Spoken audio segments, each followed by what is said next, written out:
Is that actually a picture of the Antichrist crying? I like it. It's tasty. This is a public service announcement from C.T. Fletcher.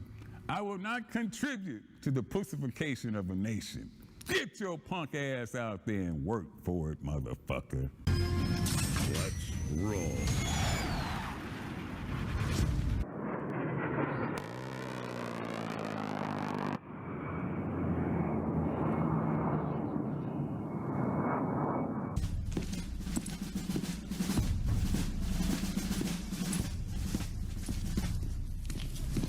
Morning, Sergeant Major. How do you know what kind of goddamn day it is?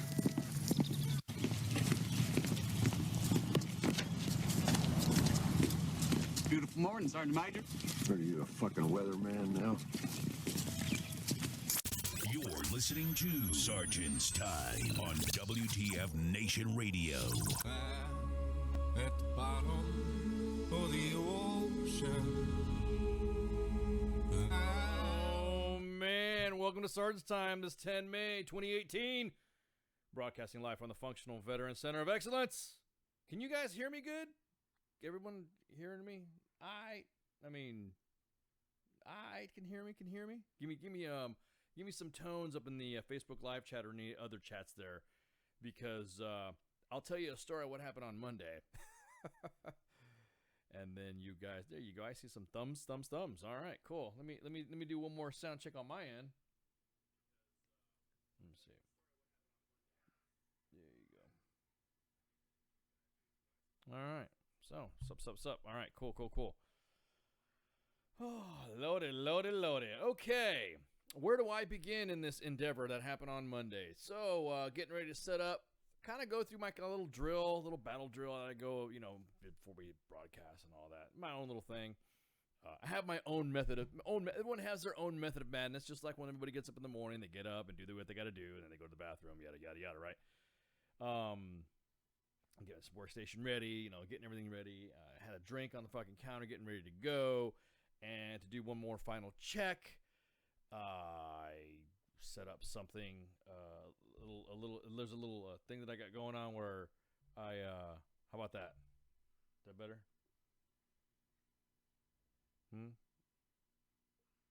Old and deaf, is that what it is? Let me see. Let me get you. I'm doing it. I'll tell you why, because this is important. Because I got some new equipment because of what I'm about to tell you. So I'm logging on my stuff, getting my shit ready, getting ready to rock and roll. And then the next thing you know, there, how about that? How about that one? There we go. Oh, yeah, there we go. Can y'all hear me now? There we go. Oh, yeah, I can see the gains moving up. Oh, yeah, another live broadcast of excellence. There we go. Thank you very much for the sound check. And as I put my hand on one of my keyboards and one of my piece of equipment to get it activated, it's all wet. As in, like, water all over it. And as that was happening, I was noticing that there was some, what the hell's going on?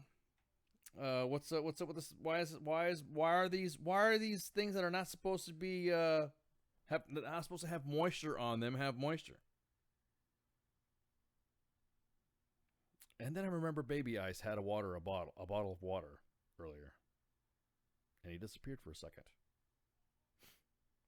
So I was broadcasting on Monday, the Monday edition of Flash. You guys heard it already. Within a minute and a half, smoke, brimstone, firing, explosions. Things started going dead. Fucking Thanos showed up, and holy fuck, did I not have everything went down. The fact that my area did not. I mean, I'm surprised the boss didn't, can me and shit for destroying station equipment. So, yeah. Needless to say, I had some equipment, go down and all that. So I had to do an immediate, tests and checks and all sort of stuff.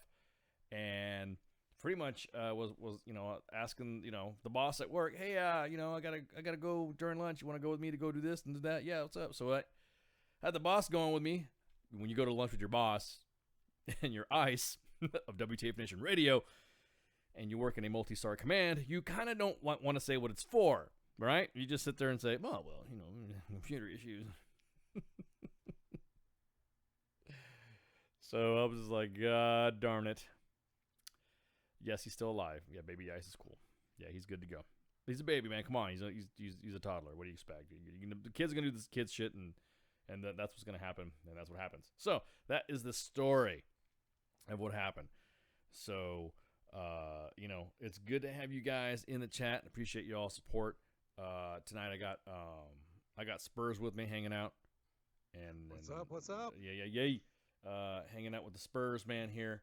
And we're going to have, just shoot the shit, discuss, all this other crap we got going on. Normally we have Spanky on, but Spanky needed to knock out something right quick. So I just like, yeah, fuck it. Anybody want to come on and shoot the shit? Because I have a ton of shit from Monday to still talk about. And I'll be able to actually say something because Flash won't be here to let me not get a word in edgewise. That fucker can talk. That dude can fucking talk.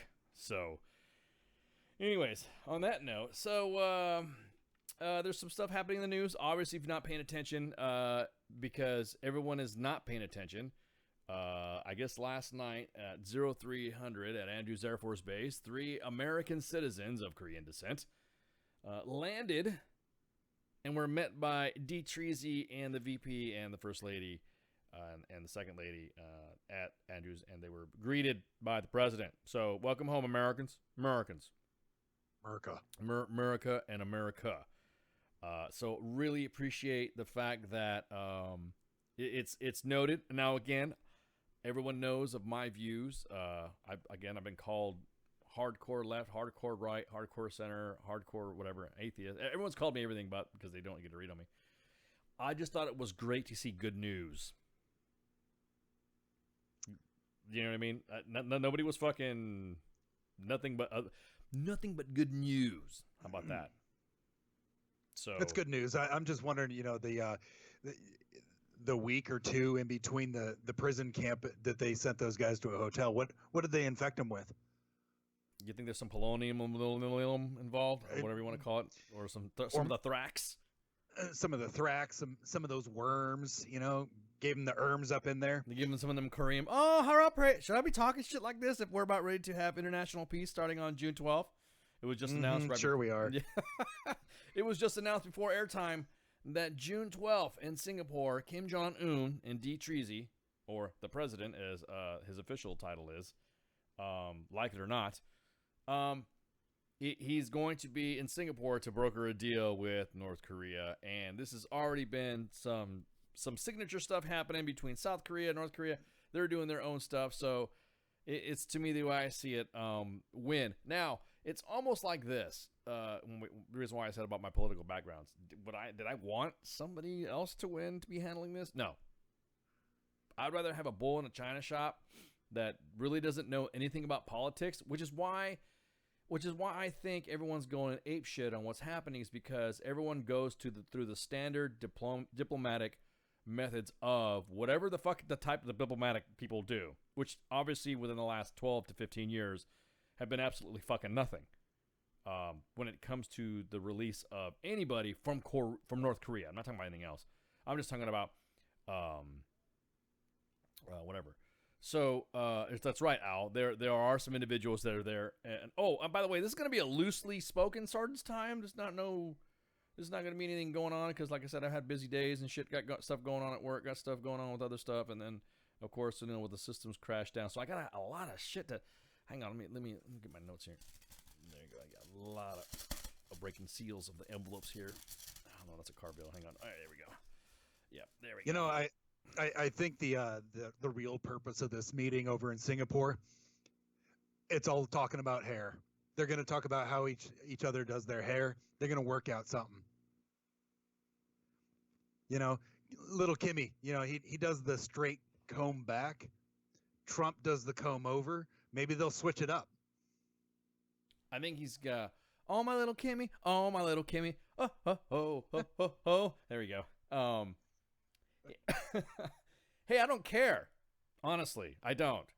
I don't care if they're bald or they're having hair clumped to fall the fuck out. I don't care. The point being is the fact that something is happening. Whether it could go either way. But my point being is that something is happening. Everyone's talking about how, oh, this is failed diplomacy and failed this, and this is not how you do it. And then sure shit, the North Korean leader fucking walks across the DMZ at Freedom Town, or whatever the fuck that place is called. I've never been to Korea before, so that's happening. That's like happening right fucking now. So I mean, it happened. And then big greetings and signings of documents and declarations stating that the war is going to end and we're going to formally end this, and this is what the treaty is all about. And this is the, with China, and this is with Japan, and this is with Korea, North Korea. This is something that nobody predicted could ever have fucking happened. You got to give props. I'm sorry. You have to. Yeah. And what I also like is when they've been talking about this Nobel Peace Prize, Trump goes, fuck that. That's what he literally said. Nope, I don't care about that. Let's actually get through this shit. That's what we need to do. Don't talk about a Nobel Peace Prize until he's actually done what he's supposed to do. Well, I can honestly say half the shit that he's done all the way up to this point is warranting of a peace prize right now. Just fucking now. Just right fucking now. That when you have people overseas saying that the last administration shit should get fucking revoked, I'm sorry, man. Sorry, I'm a hater of all. I have my infinity hater stone in my gauntlet. I fucking hate everything that fucking politicians do. We're gonna go ahead and talk about that too in a minute. Because I'm gonna talk about fucking politicians and their fucking way they fucking do shit.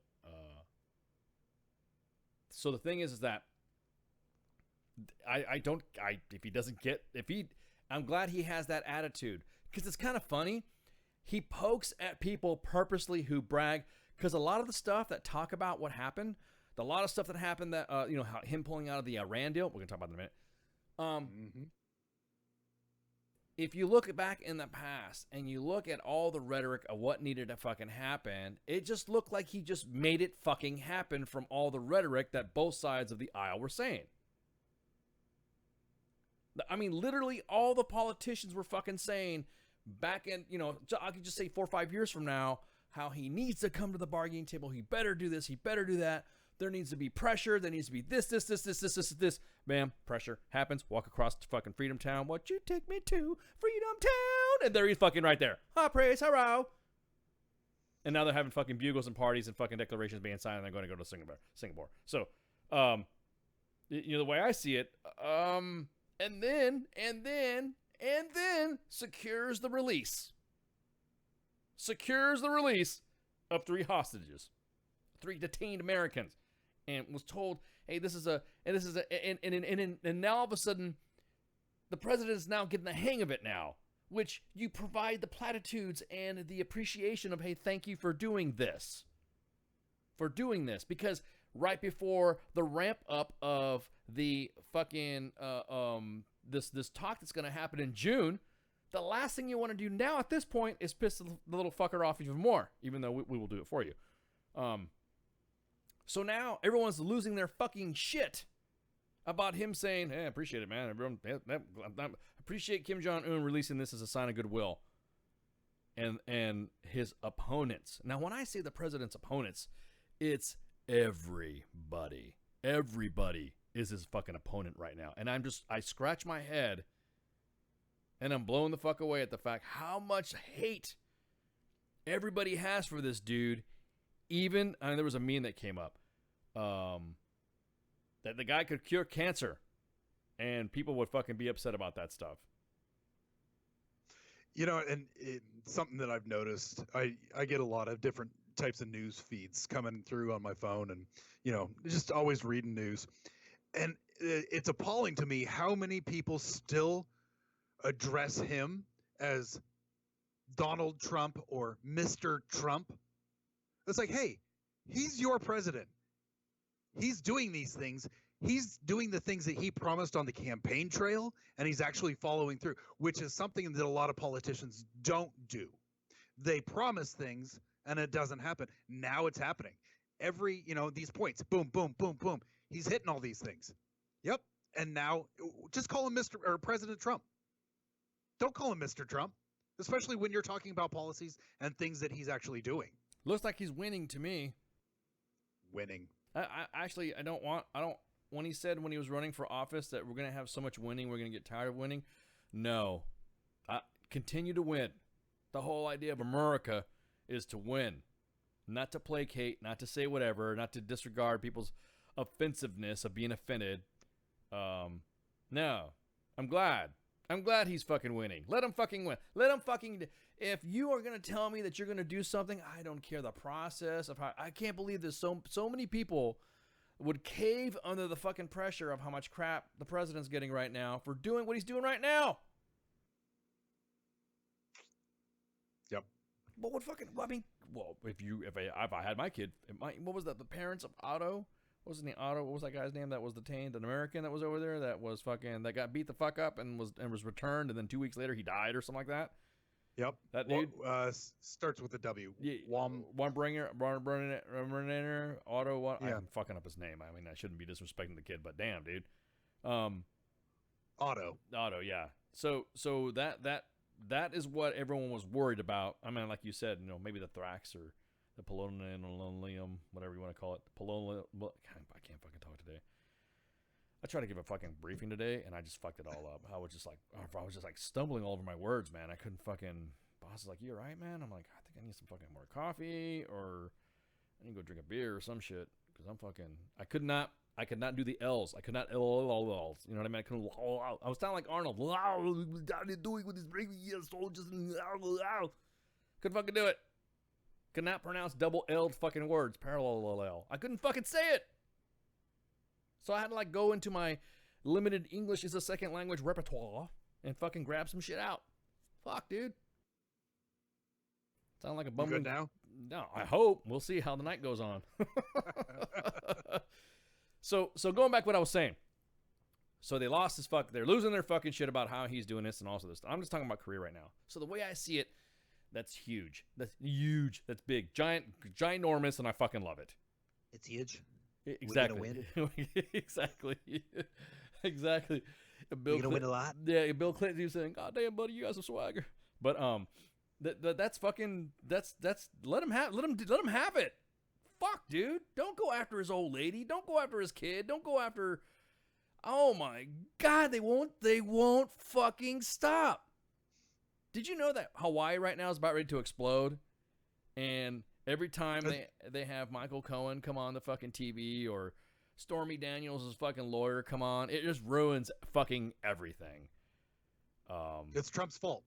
You didn't know that? What, the Hawaii? Oh, I know. Trump actually applied specific sciences and paid for the island of Hawaii to crack open in half. So it's Trump's fault. You heard it here on WT Nation Radio First. It's all the president's fault. Just kidding, D. Tracy. Don't send a drone. Fuck. Just saying. Damn. We're winning. We're winning more. We're winning more. And Hawaii needs to get bigger, so we need to have an eruption. We need to explode Hawaii to expand Hawaii. Because, I mean, hi, people from Hawaii. I know you're part of America, but you knew it was a fucking volcano, right, when you moved there and shit. So I'm just saying. It's obvious. It's like living in fucking the San Andreas Fault and wondering how come you're dealing with fucking tremors and earthquakes and shit. Yeah. Well, I do feel bad for our military personnel over there. They didn't have a choice. But everybody else, they could leave. That's everybody, though. You know what I mean? That's the fucking. I just can't. I think personally, everyone should evacuate. They should empty the state. Let's say fuck it. They're talking about so much steam pressure going on right now. I caught a little bit before it was cut away because they were talking about Stormy Daniels again, and then it was like funny. Every click of the channel that I was doing, it was like they were all repeating the same line. Click. Stormy Daniels was saying Michael Cohen was Stormy Daniels and in the ass and fucking knees going to the strip club, and I'm like, and then finally I saw something that was talking about, I can't even remember what fucking channel it was, and now this volcano here is going to release, and got all sciencey. And like, really, it was like fucking sciencey. I was like, oh shit. If the lava pool drops below the water line and the water line goes in from the ocean, then it's going to create a lot of steam. That's going to create fissures, and it's going to possibly explode and cause 10-ton boulders the size of elephants flying through the air. Stormy Daniels. Oh my god. Even the sciencey shit was interrupted by that crap. Yeah, the most I've gotten from the volcano is that a Mustang was swallowed. Oh yeah. That video of that Mustang right there. Like, Yeah.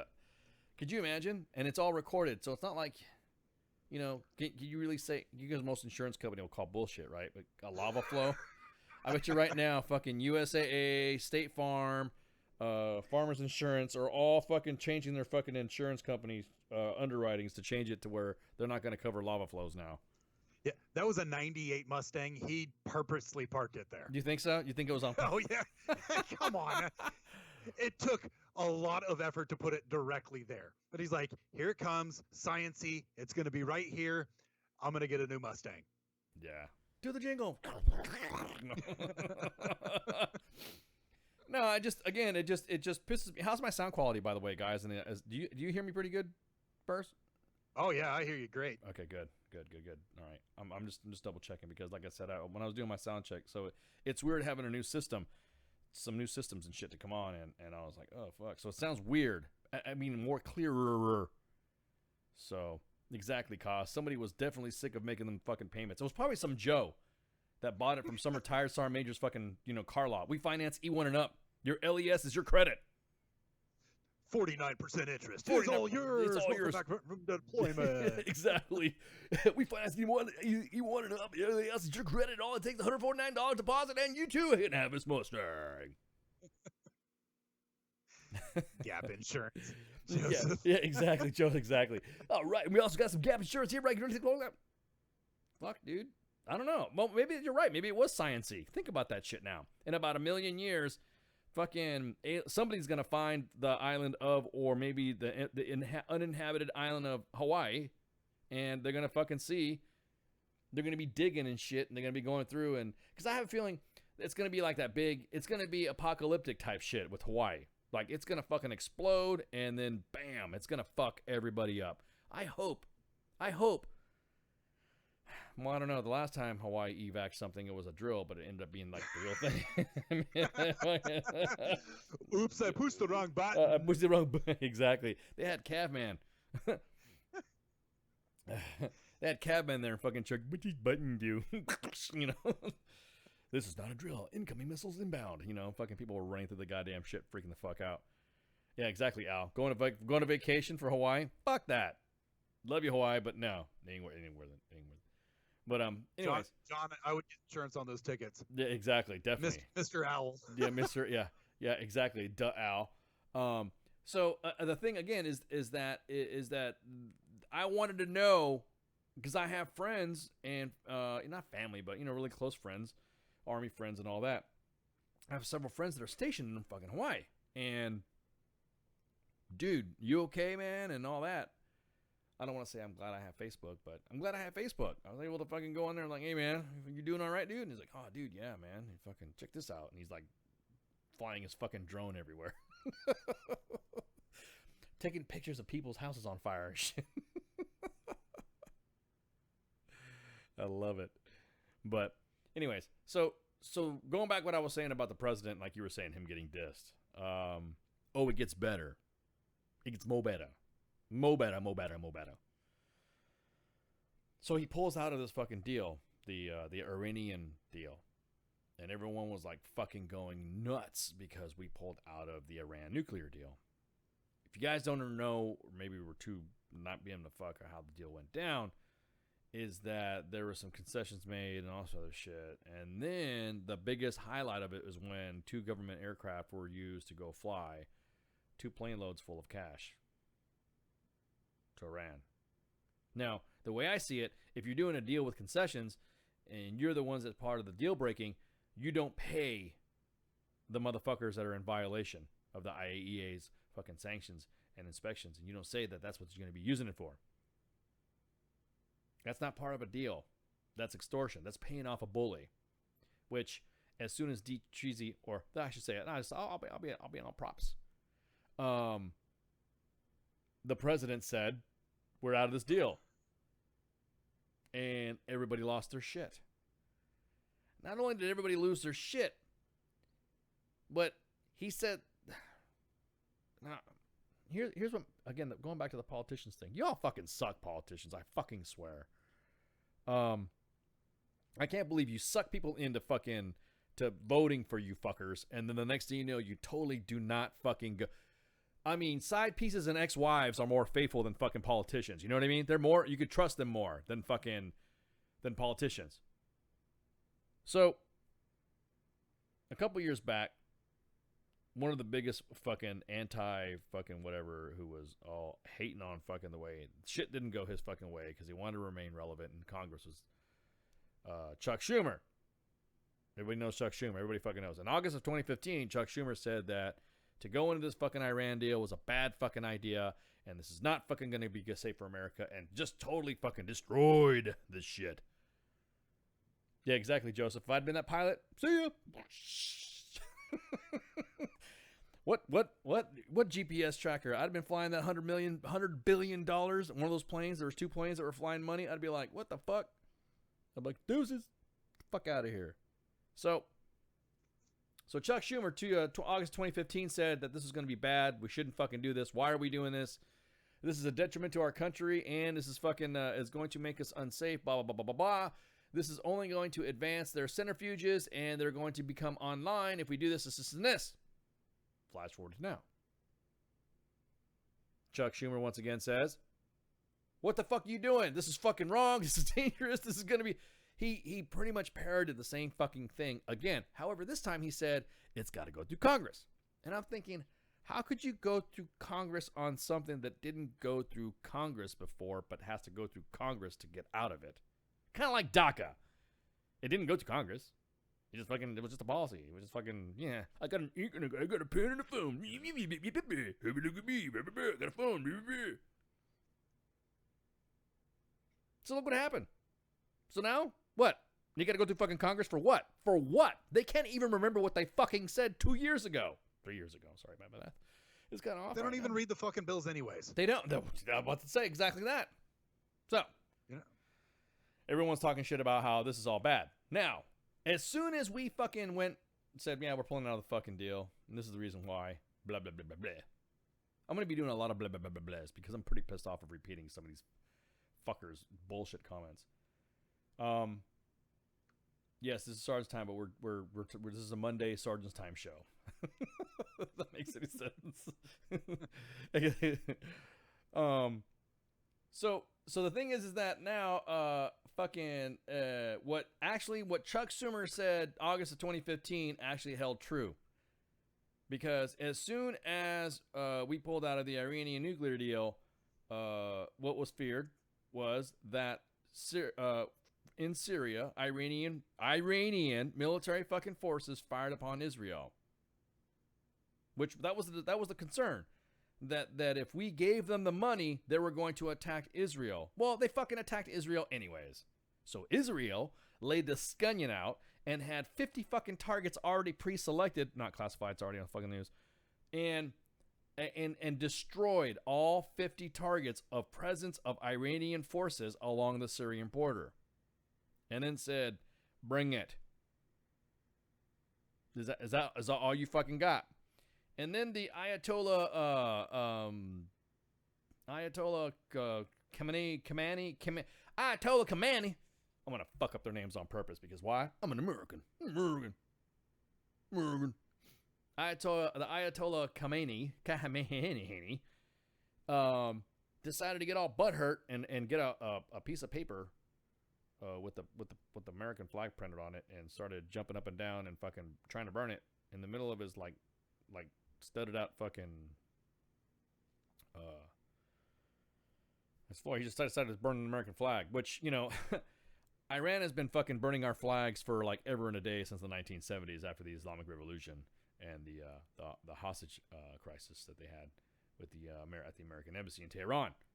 So they've kind of been hating America and throwing the Allahs in the snack bar bullshit forever and a fucking day. So the Ayatollah of rock and rolla, the king of sting. In a way, Israel was like, present them and fucking fucked them up. They fucked them up. They had their Iron Dome activated and fucking just lit and then attacked all Iranian forces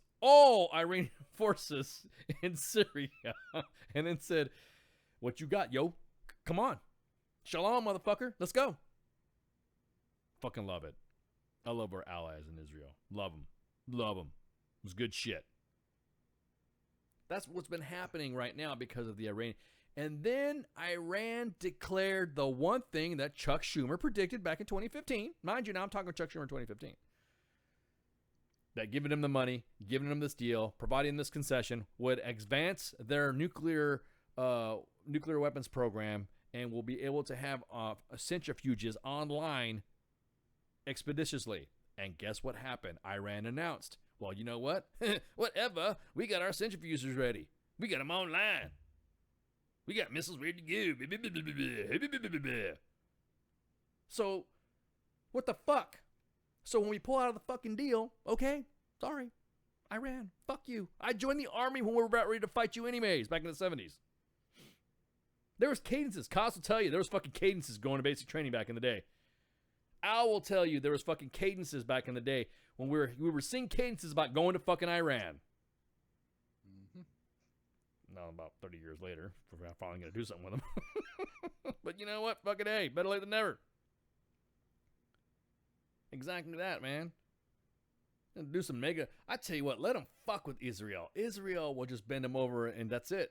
No, I don't even think they'll bend them over. Israel will just fuck them up. I hope they do. I fucking hope Israel just bring it. Bring it. I'm not warmongering. Just about time. America became America. America first, veterans for refugees, yada, yada, yada. You know, all sorts of shit.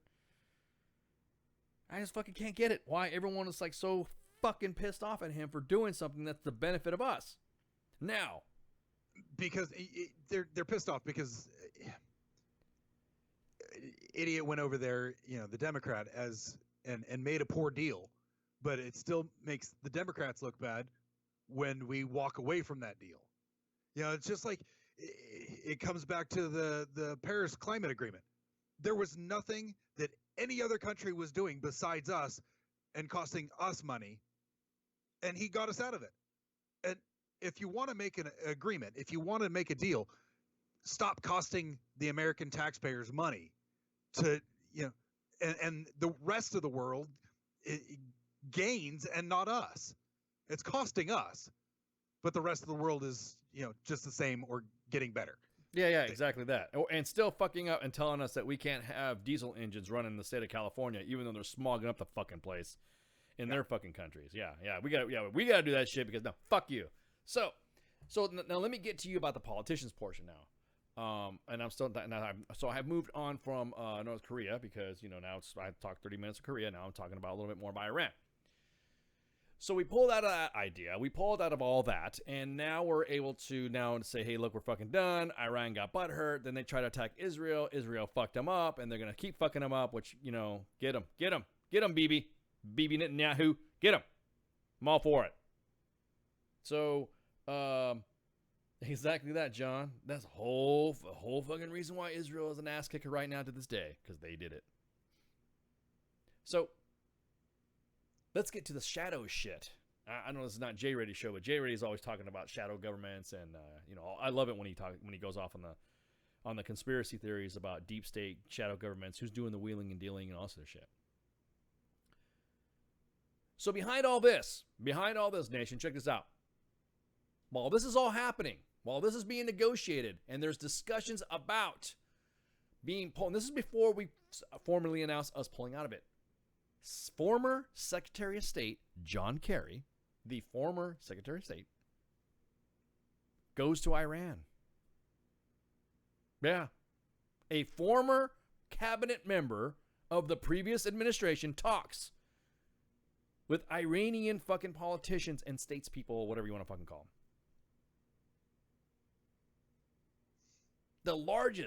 One of the largest fucking state-sponsored fucking terrorism countries is fucking Iran. And John Kerry pulled a fucking Jane Fonda, the way I see it. Yep.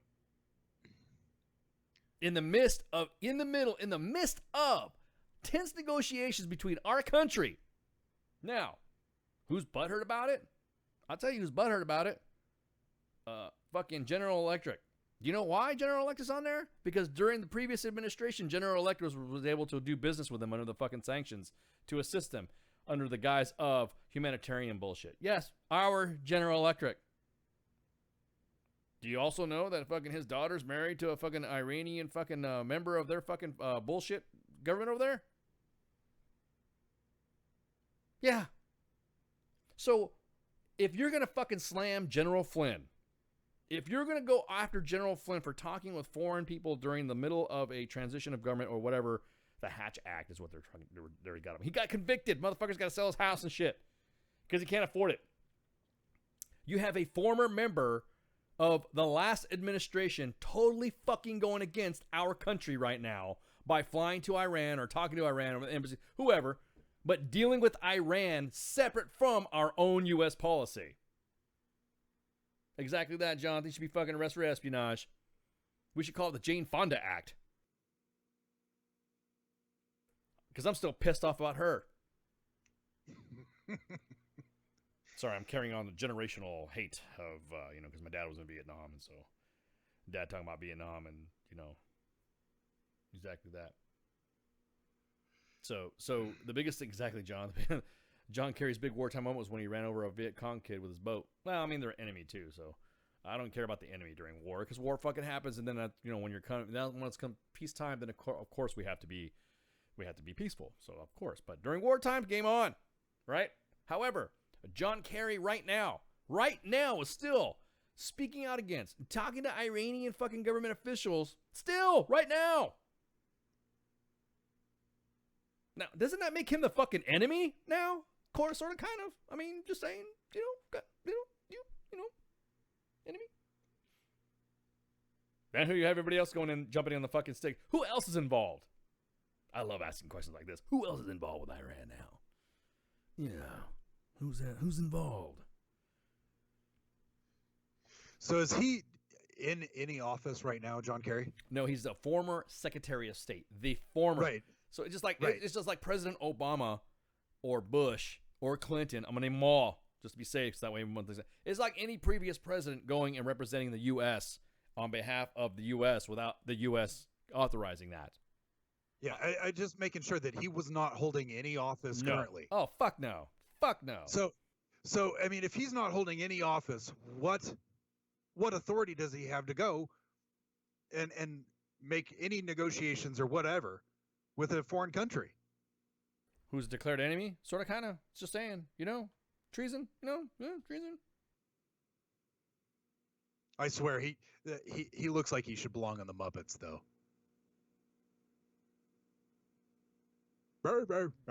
Well, his face didn't look like that. When he ran for office, he didn't look like that. But then all of a sudden, his old lady, Teresa Heinz Kerry, who was the Heinz Ketchup. That's her. That's her. She owns them shits. So exactly. When it comes back, agents, we waiting for him. Man, fuck that, dude. He's being protected. We're talking about this deep state shit and all this other stuff. You guys don't even realize what's in the second hour I'm going to be talking about. Then you guys are going to lose your shit. But yeah. So he fucking straight up went, like I said, that would be, I don't know. How would you like, that would be like your fucking ex-wife going to talk to your new wife. Who has no business talking to your wife. New wife, sort of, kind of, girlfriend. Side piece, whatever you want to call it. None of your business. No, that's not even that. That's like your ex-wife following you around at the club, talking to every girl in there right after you talk to them. Exactly. Not even a new wife. It's just like, yeah, that's what I'm saying. Your prospects. You're fucking, you want to go get some prospects. You want to get some of that woo woo woo. And the next thing you know, don't touch your eyes. He's gonna, fucking be talking some shit. It's just a bitch move. Yeah, exactly. And that's exactly that. Senator Kerry, you're a bitch for doing this fucking shit against your country. I propose WTF Nation Radio and US Army W2 members propose the legislation to introduce the Jane Fonda Act, which is currently the sitting administration is in fucking charge of the country, that a former member of our administrations do not go and pull Jane Fonda and John Kerry shit. How about that? Sounds good to me. Because I'll be honest with you, man, that's fucking straight up bull fucking shit. And then has the balls, has the sack to go on fucking TV and say, I'm not fucking talking about this and this bullshit.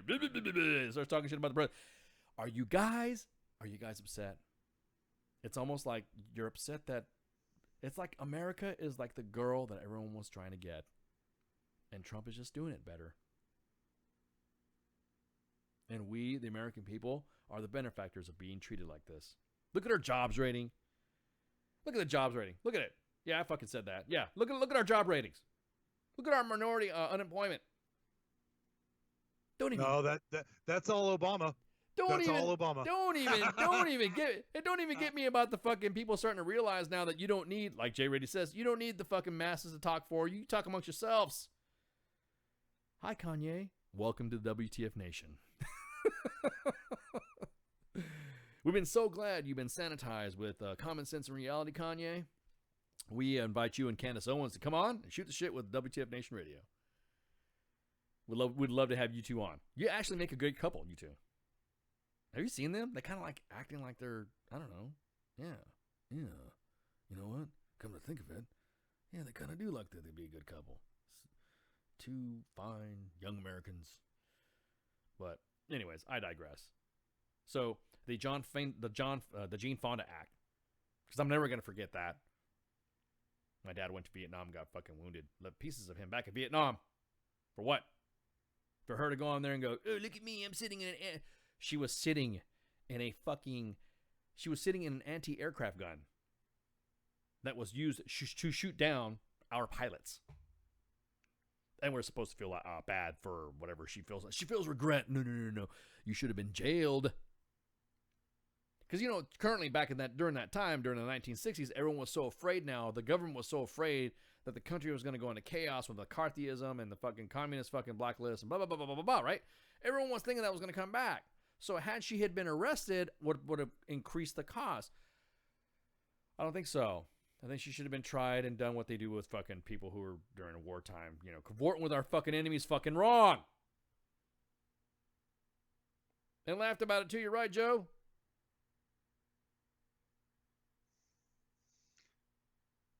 Yeah, she got regret. She got busted. Wow, man, Megyn Kelly. That's why we were like, fucking Megyn Kelly and put her on blast. Do you think you still feel you on drama for being Hanoi Jane? And then put her pictures up there. And everyone was like, bitch, you did it.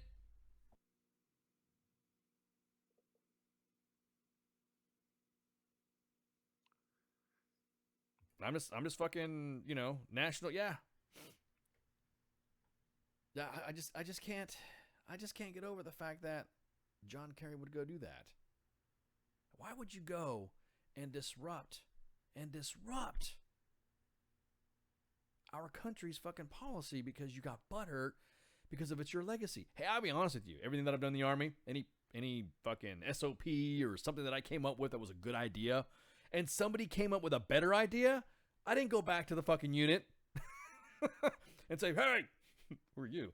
Fucking, back when I was a buck sergeant and I was a staff sergeant, I created this SOP, blah, blah, blah, blah. You better fuck that, and then talk to the new commander and say, fucking don't do this SOP, blah, blah, blah, blah, blah. That's fucking bullshit. You're done. When you're done with your job, you're done. Move the fuck on and do what you were supposed to be doing, which means nothing.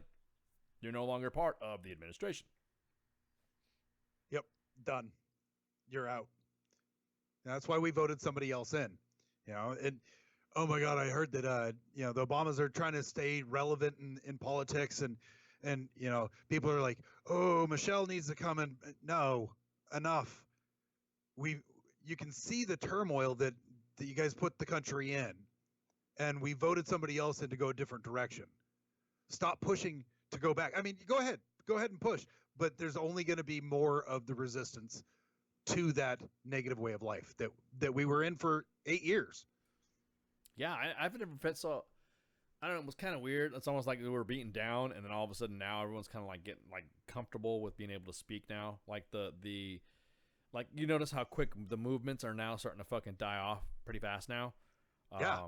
Like they're all now starting to be like, hey, wait a minute. Everyone's like, fucking, why are we gonna do this? Like the anti-gun bullshit is dying the fuck back down. You got people that are fucking just to jump.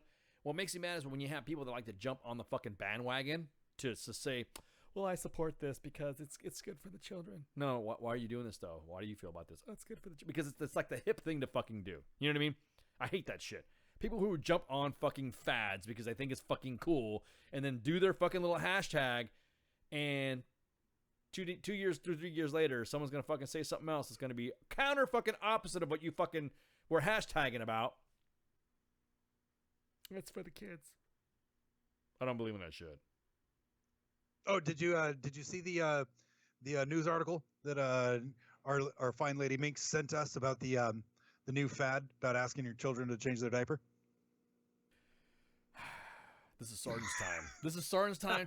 This is Sergeant's time going into this is the Monday edition clumped together with Sergeant's time. So got a lot to talk about. And unfortunately, I as you know, doing the dad thing, changing diapers, I don't need anybody to change my fucking SOP on it because I'm fucking tired of, you know, it's yeah, no. When you have It's a little the fad though. yeah, well, yeah, it's the fad. Yeah, it's the fad. My dog grabs his my son grabs his diaper and wipes it all over the fucking dog. You tell me, that's what he sees and then tries to put the diaper back on. That's the way my kid deals with fucking diapers. So no, exactly that. Jonathan, haven't heard shit about Antifa. You little fucks, all of you. Yep. I'm just fucking disgusted. So you have John Kerry doing his shit. You have all these fucking all these former presidential people who are part of the cabinet totally disrespecting totally disrespecting the new nominee for the CIA, Gina Haspel, and I fully support her because she's qualified. It's the way I see it. If you're qualified for the job, doesn't matter what your gender is, doesn't matter you know what your fucking color is, to way or your whatever. As long as you can do the fucking job, then you're good to go. Disgusted, Center of Excellence. Exactly that. Who is that fucking boy hog? Get him out of here. Get your ass out of here, boy hog. We're done with you, boy. You get fucking out of here. So, I have a feeling what's happening. I have a feeling now with the current special elections they've been having in different states. I think he's going to be reelected. I think not only is he going to be reelected, but I think there's not going to be a blue wave that everyone's talking about. There's a blue wave coming. You better watch out. I'm super. Thanks for asking. No. People are saying, I mean, think about this. He hasn't even been president 2 years yet. He hasn't even been president 2 years yet. I don't think there's actually, I don't think there's actually going to be a blue wave. And history shows that we have had that happen time and time again, and that's typically the normal. But I think that by bringing up the fact that could be it, that could be the result if the Republicans don't get out there and vote again. I think if we're smart about it and we like this winning attitude, we're gonna stop it, and we're not gonna allow that to happen. Because people did go out and vote for Hillary, you know, and she did win that popular vote. But I think that if we go out and we continue on with the traditions that that got Trump in there, we're gonna be able to keep a lot of it and keep the progress going, because we don't need another 2 to 6 years of non-progress. You know, we have the House, we have the things to make these things happen. It's a good time right now. We're winning. Let's keep it going. Winning. I kind of like that winning. I mean, we all got that Tiger DNA, Adonis blood going right now. I like it. I mean, honestly, I do. I think it's fucking awesome. The military right now is confused. They don't know how to take the president, and I say that because of where I work. They're it's almost like because they have been so used to being senior leadership has been so used to being restrained that they don't know how to take current guidance right now from the top. Yeah, I could see that, because we had 8 years of micromanagement, essentially tying hands, and to give young leaders or leaders that haven't had the freedom, the ability to go and make these decisions now, it could be a good thing, and then it could be a hard thing to kind of understand. It's relearning leadership. Well, And the freedom well, I say relearning leadership. It's relearning the aspects of the freedom to lead. well, let's look at this. And this is the way I see it. Is that currently, that's a good point. That is a good point. The military is run by some of the officers that were commissioned during the administration, previous administration, that had a different outlook on how the military should be working. I know there's several professional military development schools right now for promotions and stuff like that. Guys are going through, are seeing old doctrine of that old mentality being taught still through senior NCO channels. So I'm sure it's going to happen in the officer world too. I'll be honest with you, I don't fucking know, but you know, the way let's put it this way. I got my taxes done, and I looked at all my portfolio stuff done and all that other shit, and within a short time, longer than would have taken in the previous administration. Yes, it would take that long to increase some gains and fucking dividend payouts and all that other shit. It was shocking in the short amount of time how I've been able to see a recovery in my own pocketbook. You know what I mean? And I'm not really a big spender on shit. You know what I mean? It's not like I go out and fucking, okay, yeah, I mean, I got a few divorces, but, I don't fucking like, I don't go out and fucking do the crazy shit and just like, I think I'm going to go buy this big ass fucking truck and then go buy 5 motorcycles and then, we finance even up, buy, whatever. I don't do that shit. So, but by no means, I was just kind of like in disbelief, not disbelief, but I was just kind of curious to see where these tax cuts were going to go. And it was pretty surprising. So what about you? Did you see any difference? Not really, but I'm kind of in a different boat because I've got my 100%. So I haven't seen an increase in anything for, me personally, but then I see the economy really growing in a lot of the areas that we live in, these larger cities. I mean, the housing market is going crazy everywhere that I've been and that I talk to different people across the country. The housing market's going nuts. People are buying. The money is actually being spent. Houses are being built. So I see that money is starting to move, and the legislation is going away, I guess, and making things easier. I haven't seen an increase in for me personally, but I see it on the outside.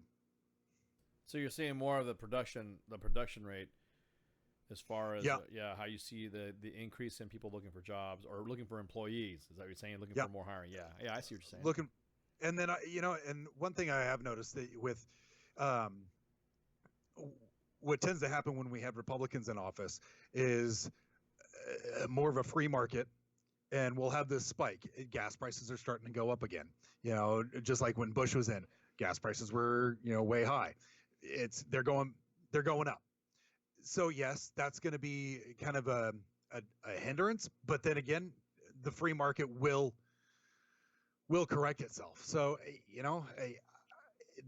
it's amazing how many cogs are moving. People are actually starting to shake off the cobwebs, going out. The unemployment is down.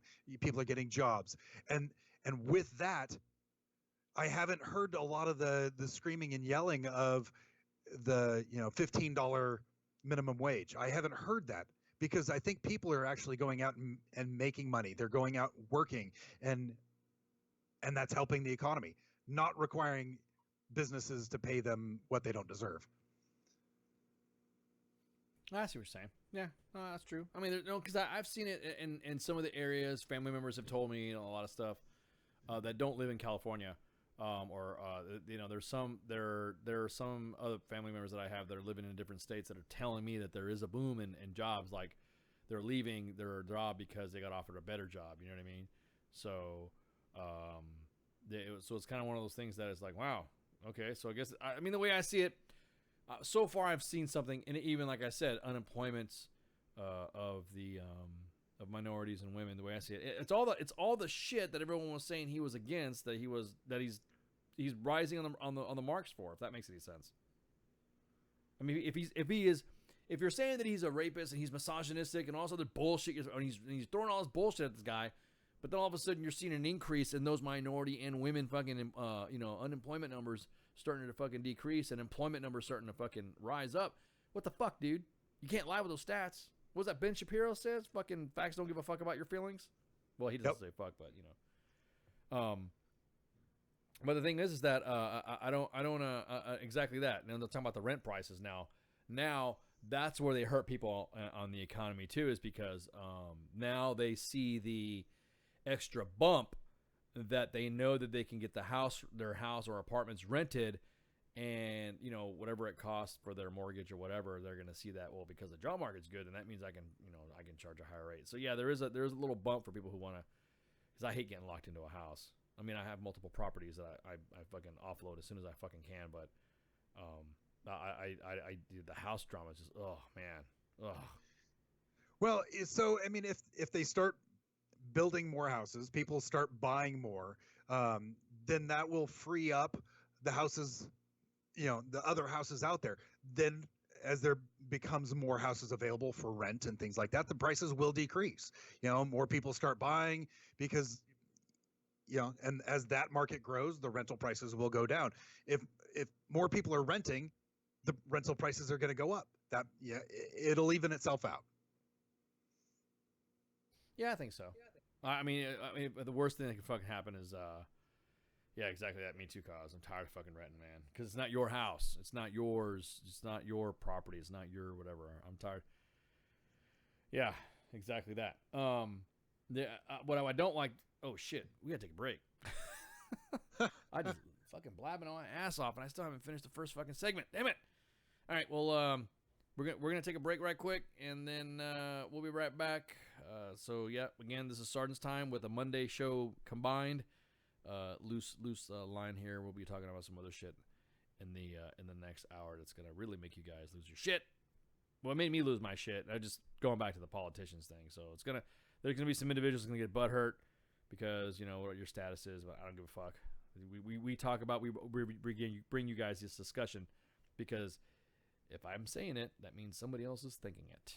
So with that, shots. WTF Nation Radio. WTF Nation Radio. Take it from me, Ice. You can't just float around space not caring about stuff forever. The voice of U.S. Army. WTF Moments. This is WTF Nation Radio. Shit in the bag, Pogue.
I am here determined to stop this future atrocity. This station is now the ultimate power in the universe.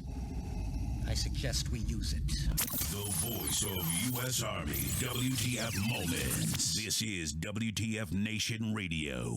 I find your lack of faith disturbing. Good evening, boys and girls. This is Tim Kennedy. I'm a Special Forces sniper, a Ranger qualified Green Beret, a UFC fighter. Please listen to us and the shenanigans that we're going to say. We will insult you. There will be racial slurs. We will be sexist. We will offend you. But there will be magic, and a unicorn will be raped. So enjoy the show. Thank you for listening on WTF Nation Radio. And we're back. Welcome back to part two of Sergeant's Time Monday edition mix and match special, I guess you'd say. Rocking it with my teammate Spurs. What's going on? And So, I'm laughing like W.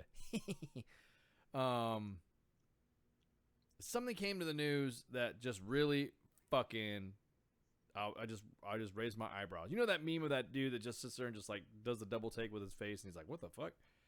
Yeah. Everybody knows that Senator John McCain is obviously not doing good. Well, he's had multiple cancer surgery and all that, right? Which was discovered to have been involved in the release of the dossier that was said, which is said to contain salacious allegations of denigrations of then candidate president, right?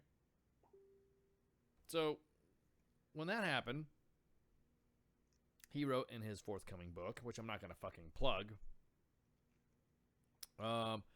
said that he acknowledges that he delivered the information to then FBI Director Comey. End quote. And I would do it again. Anyone who doesn't like it can go to hell. But I did what duty demanded to do. That's the brain cancer talking. Yeah, I'm telling you what, man. Because he has now become a Demo-Publican. No, dude. I think he has now been he's using personal vendetta type shit. He lost the fucking election, okay? He lost. So he's butthurt about that. He then said he regretted having Sarah Palin as a fucking running mate. All right? You know how they say a drunk tongue speaks a sober mind? The same thing goes with when you're sick. You think he's trying to clear his conscience? I think so. I mean, he fucking says, quote, I could not independently verify any of it, so I did what any American cares to do about national security or nation security, and it should have been done. So he gave it to fucking, he ensured that it was facilitated. Now, mind you, this dossier that it was dropped, no one has seen the actual content that's in it. Allegations of. So the fact that he did that already when everybody was wondering and everyone was saying that, you know, part of the problem is that Congress this and Congress that and Congress this and Congress that. That's what he did. He was part of it. Now, at what point, this is why everyone's going to get riled up. At what point does your vet status get fucking, not revoked, but should not be used as a shield for you to be a dickhead? Because here's my thing. He provided the special counsel information to try to topple a president before he took office. He was probably pissed off at the fact it didn't happen fast enough. So why the hell would he do something like that? Personal vendetta against Trump for the bullshit that he said? Fuck yeah, that's exactly what it is. Exactly, yep. Because everyone was talking about how, oh, this is bullshit and this is this and this. Now saying that the Republicans are on the wrong side of the immigration debate. So why would he say something like that? Why? What the fuck is it? Why is it that because now all of a sudden, now, mind you, when you go through, it's kind of funny. I see people running in elections now that are running for office like a boxing match. You're going to get some fucking hits. You're going to get some good hits. You're going to make some good hits. You're going to take some good hits. But once the election's over, then that's it, right? Everything should have been forgotten of what was being said during whatever. Not when you're currently in office right now. You know what I mean? That's different. If you're giving a speech about what you said, what you're going to do, yes, that can be used against you. But the jabs that that people were throwing at everybody during the election, then what?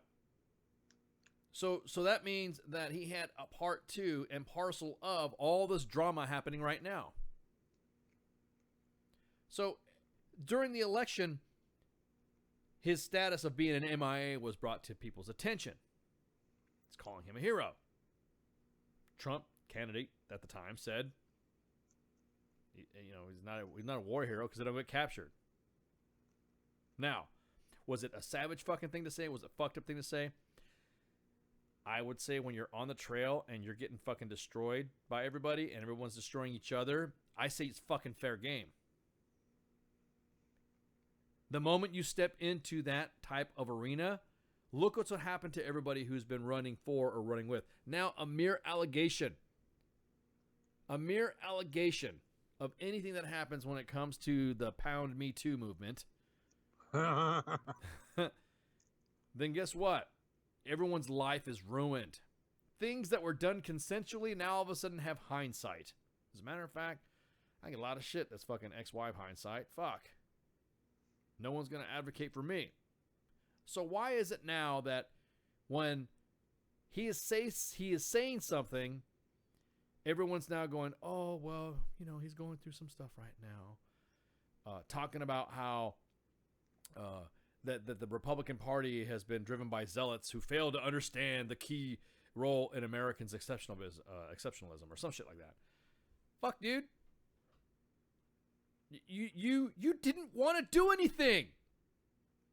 The politician who keeps getting the fucking crack dealers off early so that way that money can be protected so other people can get paid off so that way there's no more enforcement so the resources for money for you to get reelected to come in and those immigration policies to get your fucking state more resources because you're a border state. Why do you think you're fucking fighting for? Of course you're going to fucking say it like that. But then all of a sudden now you were saying that you were part of one of the largest investigations against a president that's been going on now for fucking Watergate didn't even take this long.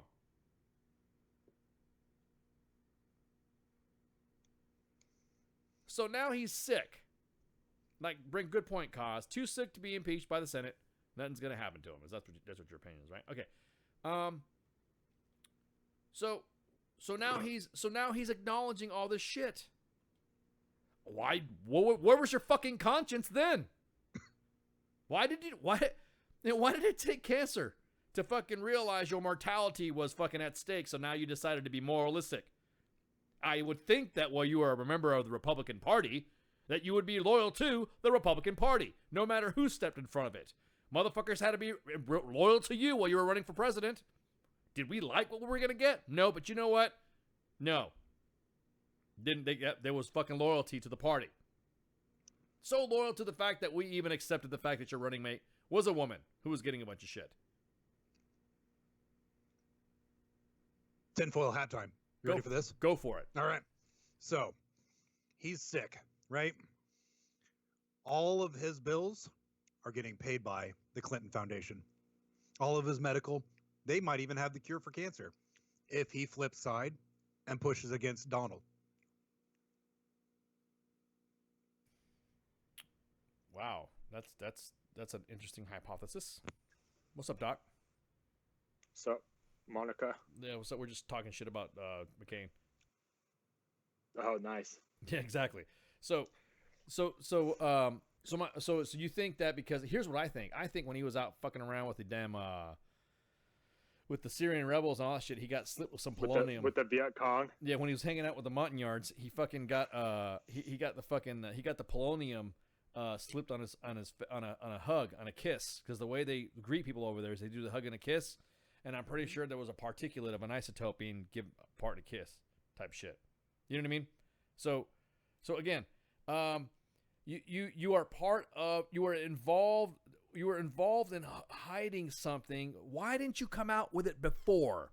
My point being is, why did you, like a lot of these individuals who claim they've been raped or sexual harassment and all that, I'm not saying that you didn't do it. I'm just asking why it took you so long to do it.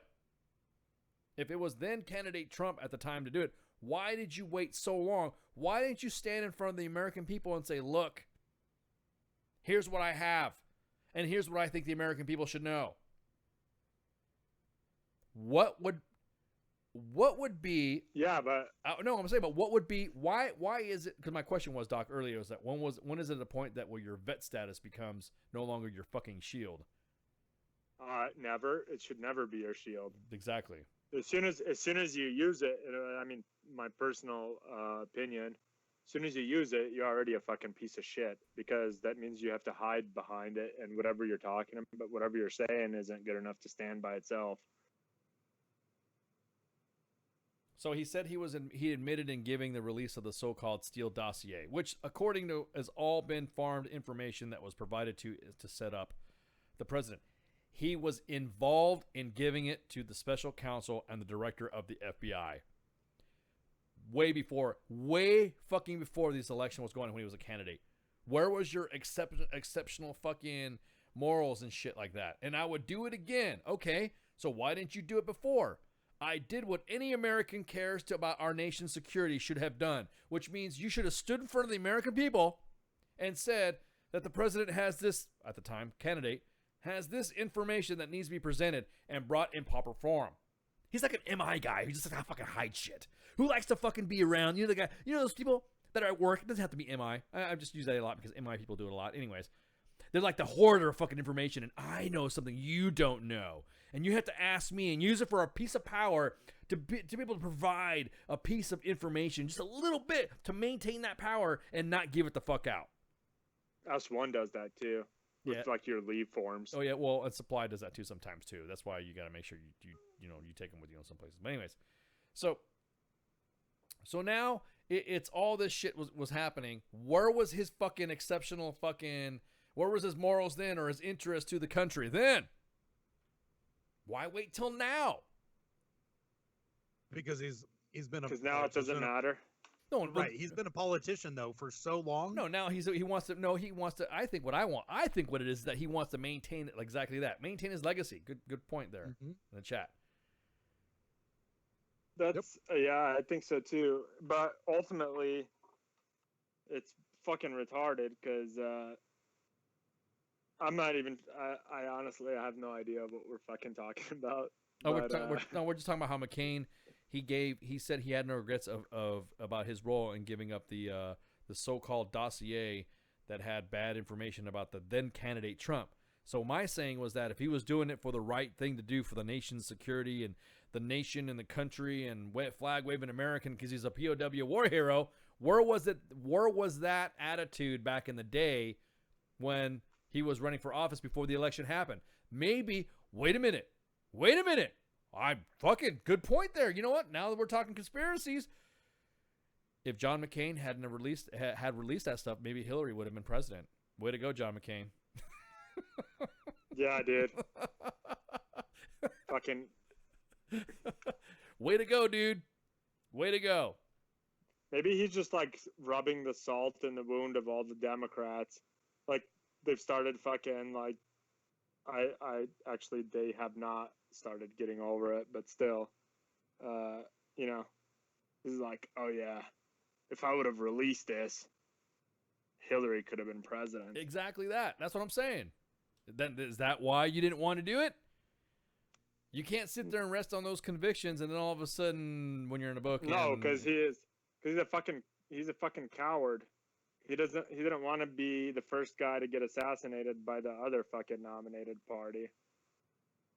You think so? Nah, I don't think. I mean, I'm not big on conspiracy theories, but I do think that. I mean, it's fucking stupid to. It's like you said with the rape shit, right? Like people that bring up rape. First of all, there's a statute of limitations on crimes. That's at a certain time, it doesn't matter if you're a fucking killer. It doesn't matter anymore. You know, if there's like, after the statute of limitations is up, that it doesn't matter if you fucking, there's undeniable proof that you fucking killed somebody or raped them or whatever. And the other thing is that at a certain point in time, like, you know, let's say somebody gets fucking raped and then they come out like 10, 20 years later and then publicly accuse their rapist. You know, like, what's the reason for doing that? Like, what's the motive for even bringing that up? Because if the person wasn't accused and convicted in a timely manner for something like rape, it's a good example because DNA decomposes quick, so you have to be able to get proof, physical proof, like relatively fast after the crime happens, unless the rapist fucking like dumps a gallon of bleach in your ass. But Anyway, that's just side note. I'm gonna have to remember that. Yeah. I'm gonna have. What are you doing? Shut up! It's just a bottle of bleach. You haven't you heard? It's a new thing. It's like Tide Pods. It's just in case. It's just in case you try to say that I raped you. That's how you turn consensual sex into a rape. Well, right even there. I'm glad you brought that up. That's a good point. Even the Army has a statute of limitations on when you should bring up an incident like that. Even the Army says that you must process, an EO complaint or a sharp complaint within a specific amount of time, and then that means that once the investigation goes forward, within a specific amount of time, the investigation has to be concluded. And then once it's done, it's done. There's no, I mean, even though technically there is, but I mean not technically, but in the theoretically and rhetorical, in the rhetorical sense, a professional image is a little bit fucking smeared until you go PCS. But there is rules like that. I don't understand how come they don't do that. They should announce now. Hey, look, make that a law. If something's happened to you, you need to report it. Don't fucking don't go to the media. Don't go to the media. Don't go to fucking Facebook and talk about whatever. Fucking report it. Say that it happened. That's fucking, dude, but that's like literally, you know how retarded we're becoming as a people? If we have to make a law that says, if you're a congressman and you have some important shit, you should fucking report it. Like, that's like fucking, you wandered around the desert and you got fucking 10 commandments because you're so fucking retarded that you were like killing and raping each other that bad that it had to be written in a fucking stone tablet. Well, I think there is laws essentially being that they're in public office. If they find out incriminating evidence to something, they have to report it. So yeah, because then you're being, what is it, like not accomplice, but like withholding. You're obstructing. Culpable. But it's obstructing justice. Yeah, you're obstructing justice, man. But ultimately, it's like that's fairly. I don't know, man. That's like the kind of shit that lawyers jerk each other off to. You know, the gray area of like, what is it? Was it important? What is the definition of information? What is the definition? What is the definition of important, or what is expeditious? Yeah. What's the definition of why didn't you do it? There is no dictated empirical timeline in the letter of the law. You said deep throat each other. You said dictate. No, so that's what I'm saying. So he said, now going back to John McCain, that he would do it again, that he would release this information. Why didn't he just publicly announce it? For the guy who likes to grandstand about a lot of shit that's fucked up about the president, you would think something like this, way to go, John McCain, Hillary Clinton was going to be president had you released this. Because he didn't fucking have it before. That's why he didn't release it. No, that's what I'm saying. Well, he jumped on the conspiracy theory bandwagon of something that was possibly there that was not there. And now we've gone on to 2 fucking years of this investigation for what to happen. Not a goddamn thing. And so now everyone's, like we're talking about coattail riding about your vet status. Now, somebody said his opinion about something, and then that individual said, who was a member of the White House staff, said, it doesn't matter, he's dying anyways. And everyone's losing their shit now. Because now all of a sudden... But he is dying. But that's Maybe his retardation is just a symptom of his brain cancer. Well, see, that's what I'm saying, man. I didn't... But now it's politically incorrect to fucking say that. That's what I'm saying. So exactly we're going to allow fucking retards to be in public office, like literal retards, where the guy's brain function is impeded by a fucking tumor, right? But he's a veteran. We can't talk bad about him. It's like, all right, dude. Bondo has electrolytes. That's what cows like. Yep.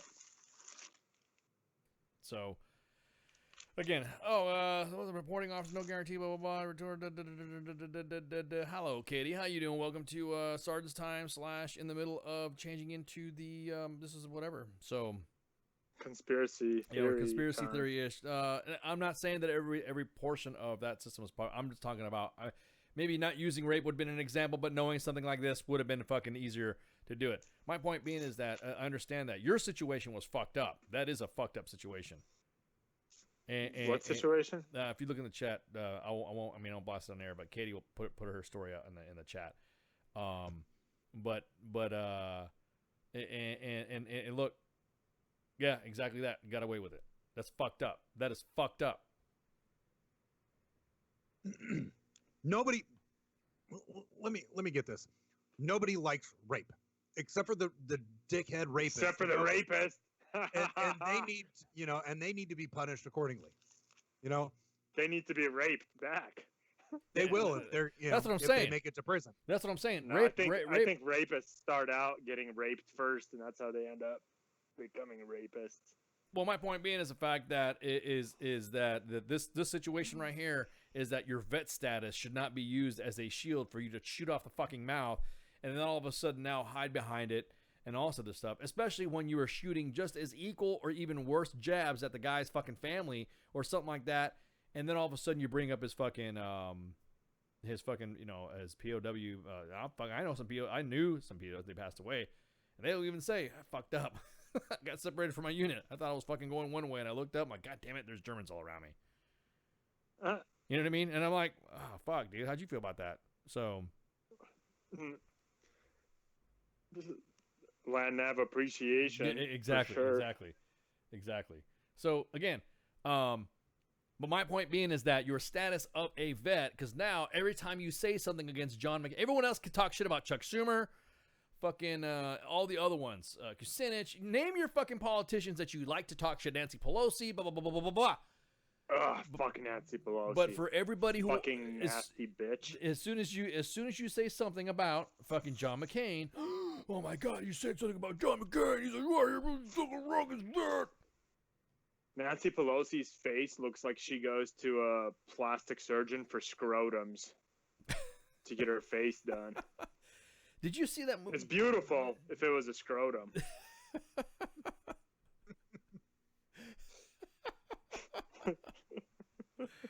Oh, man. Hey, Katie, how's your brother doing, by the way?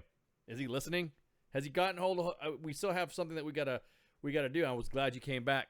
Because supposedly he was supposed to give you guys a contact back to your parents, letting them know he was okay. Did your family get the okay from basic training that he's okay? Because there was a promise that we made to him if he was listening, and we didn't get word from you, Katie, that he was to get a hold of family to let you know he's okay. So let us know, and then provide us the phone number we can of said basic training so we can provide a call to the drill sergeants. Because we want sure he's okay. We want to make sure that your brother is okay. and you could drop names and all this other shit and go for it. We don't care. We're more than happy to bust it out.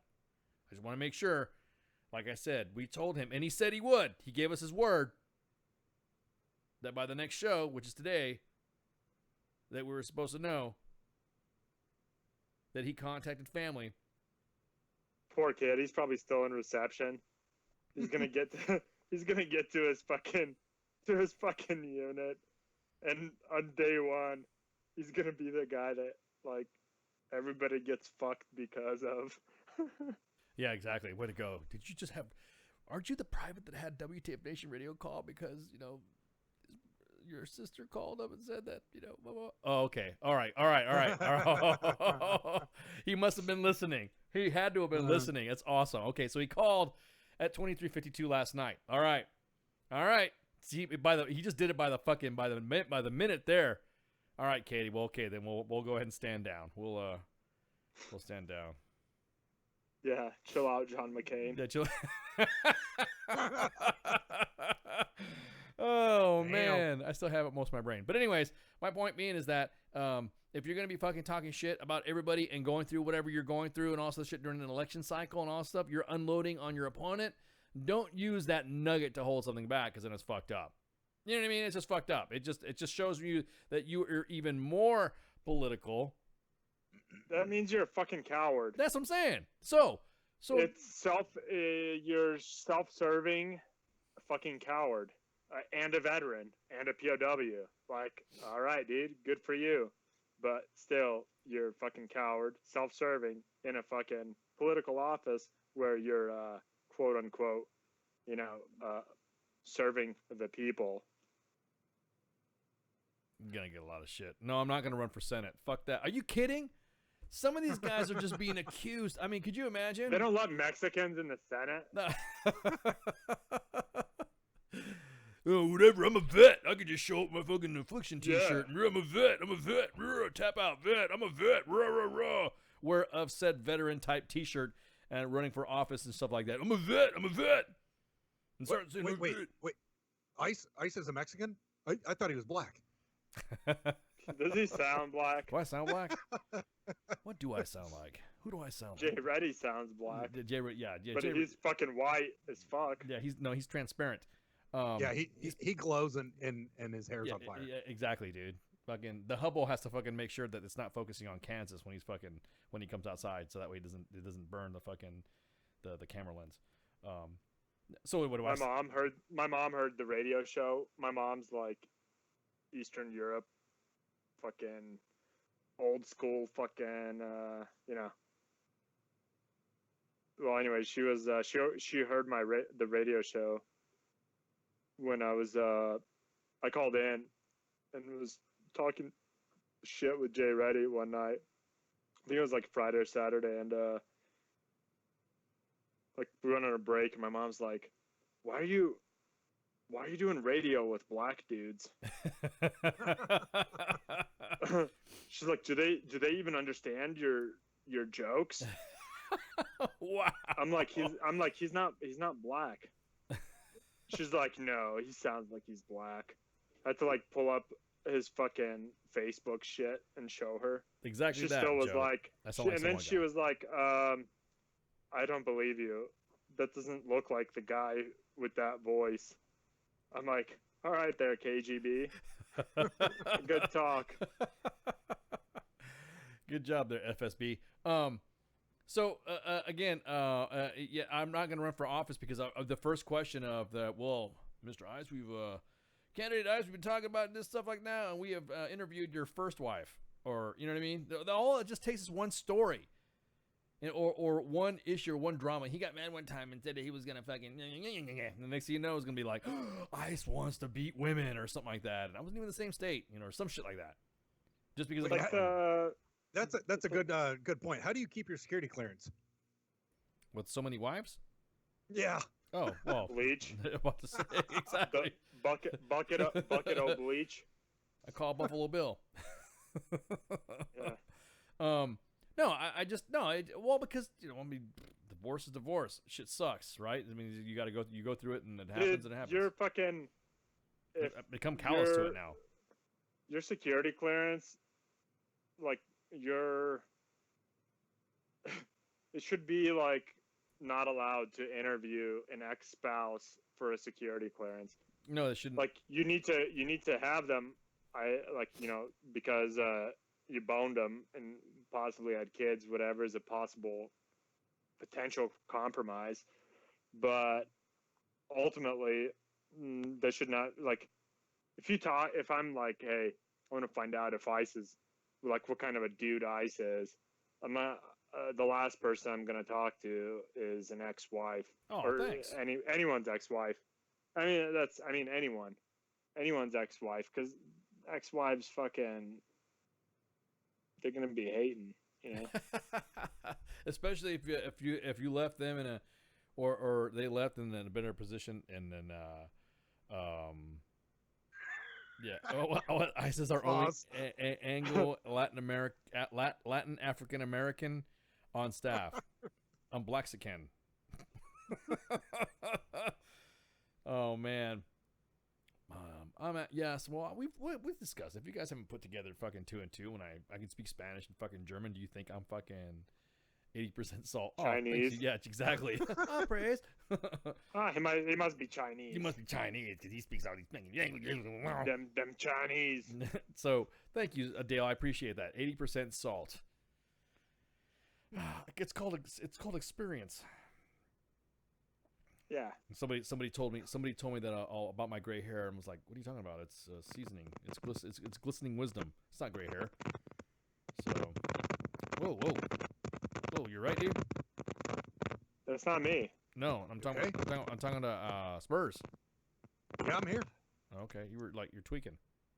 Am I tweaking? Yeah, you're like.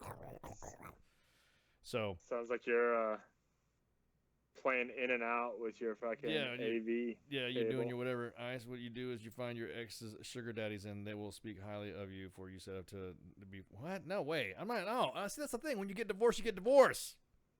Once you're done, you're done. Yeah. You don't fucking sit there and try to. Hi, let's relive the good old days. Have been there fucking times. On PS, my mom listened to the shout out last night, or last show, and she's an extremely straight laced Christian lady. And part about Jake sending a rack full of glitter and dildos made her day. She laughed so fucking hard and said, "You Facebook friends are funny boys." Oh, well, thank you. We'll appreciate that, Kate. Just had him off. Say hi to Mom. Hi, Mom. Hi, Mom. Hi, Katie's mom. How old is she, anyways? Yeah. Mr. Seasoning. Yeah, Mr. It's over here. It's not gray hair. It's glistening wisdom. So, fucking. Yeah, that's what they call it now. You're gonna need a bottle of bleach for that glistening wisdom. Oh yeah. Oh yeah, Katie. Call the show leader. Anyways, see how Mom's doing. Nice to meet your mom. Well, Mom, thanks for listening to the show. Then we appreciate that. I don't want to go and run for the government. No way. No, hell no. Are you kidding? No, because then everyone would be talking about. No, everyone's talking about running for office and shit like that. I'm not gonna run for office. Why? Why? Exactly that. Why should I run for office? Why? I don't fucking feel like. I mean, because all I'm gonna be doing is arguing and defending myself over fucking everything and anything that somebody fucking says, because somebody's gonna accuse me of something that said, or they saw me in a strip club, because I did, I do, partake in some of those events, and then, yeah. I did not have sexual relations with that woman. How you doing? I was about to say, you did not have any. I was just in a strip club. Well, they weren't. There were 20s, not 5s. I'm a big spender. Yeah, it was Mickey's. Exactly. but before it was off limits. Yeah, before it was off limits. Exactly. It was down at Cody's down in Killeen, Texas. It was Jaguars in El Paso. Oh man, have you ever been to Jaguars? Oh man. Fuck no. Oh man, dude, it's awesome. It's a great. God, I fucking hated Texas, dude. Really? Oh man. What? Fuck. Oh man. my god, dude. I was only there for like a month, a little bit longer maybe, for a TDY thing. And where it is fucking horrible. The same place that fucking Habib shot up the hospital at. Oh, you're talking about Hood. Yeah. Well, you can't judge an entire state on Hood. I did. I just did, actually. You can't. Did you just? I did. Did you just assume it's fucking gender or something? Did you just assume it's shadiness? Yeah, I sure did. I'm bright enough to allow myself that privilege. Exactly. Well, Sam's dollhouse. Yeah, that's cool. No, I've been in other parts of Texas. I wasn't like there for a long time, but I've driven through them long enough to know that it fucking sucks. It's like the north-south version of. It's like the north-south version of the Kansas east-west. Yeah, but I'm not gonna. But more humid. Yeah, well, again, no. And more Mexicans. Yeah, well, I mean, I can assimilate, but my thing is that I'm, kind of freaking. Ow, dude, what's wrong with your shit? Are you hitting your mic? Me? Yeah. Oh. Huh. I'm gonna check my my connection real quick. I'll be right back. All right. No, my point being It's is not that me. no, it's not you. You're actually, dude. You're quiet. Are you? You're in a quiet locale. I'm in a little private space. Oh, good. That's what I'm talking about. Oh yes.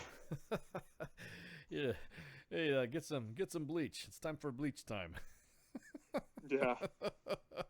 No, but anyways, no, I couldn't run for office. Fuck that. And I'm like, you're right. I don't think anybody who has clearances. But going back to what I was saying about your vet status, at what point does it make it to where you are you could use that card and you can all of a sudden you're a fag? Well, no, but nobody can go. At what point are you a fag for using vet status? Well, you can't right away. As soon as you open your fucking mouth.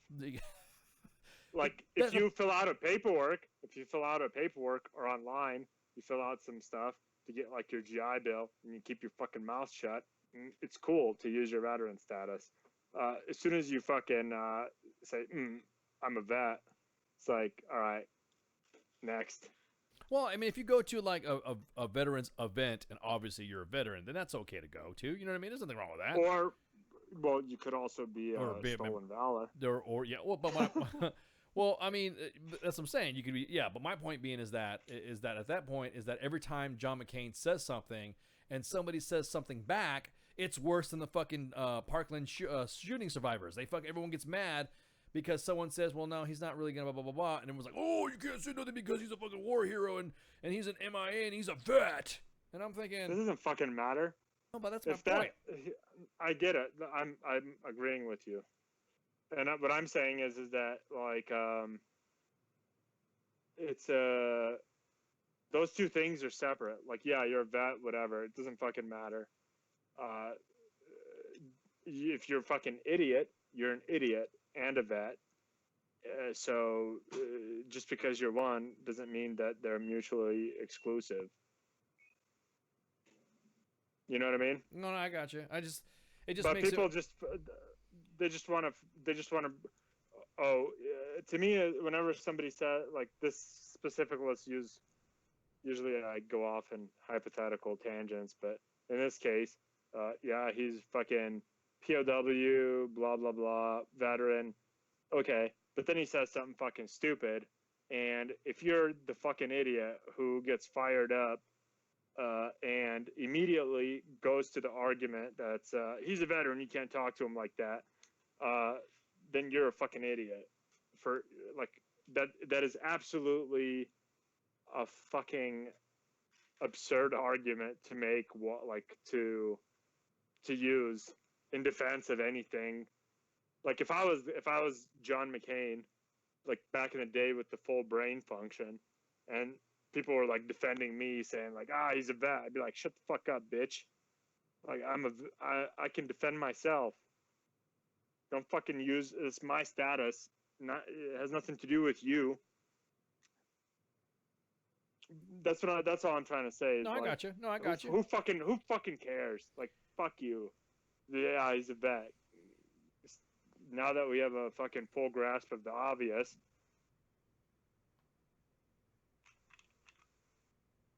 Yeah, exactly.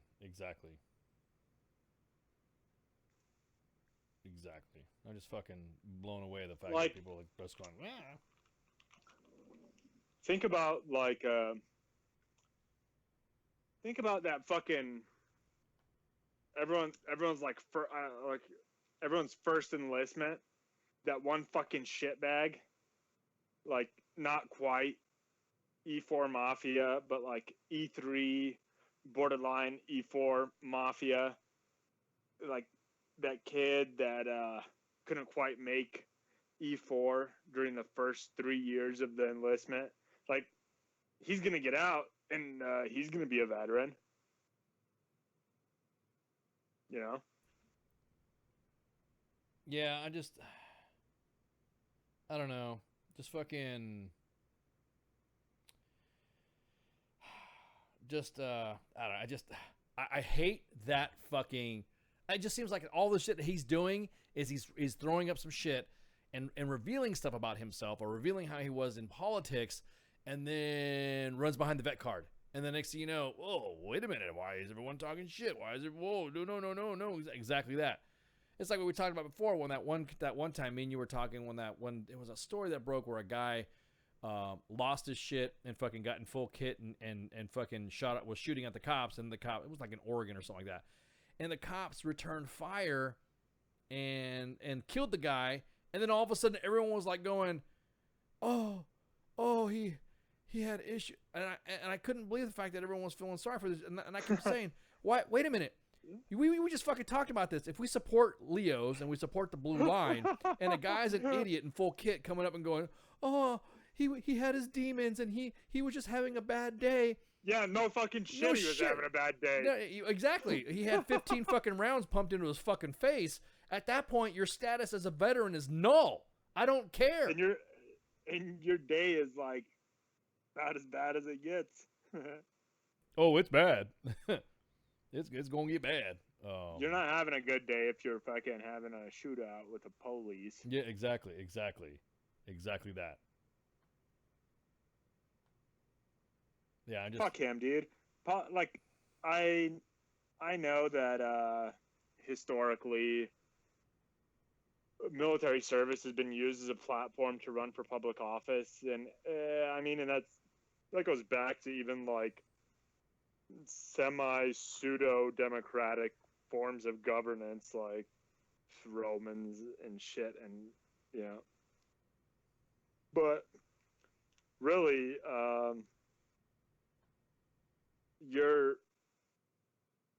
don't know, man, like having a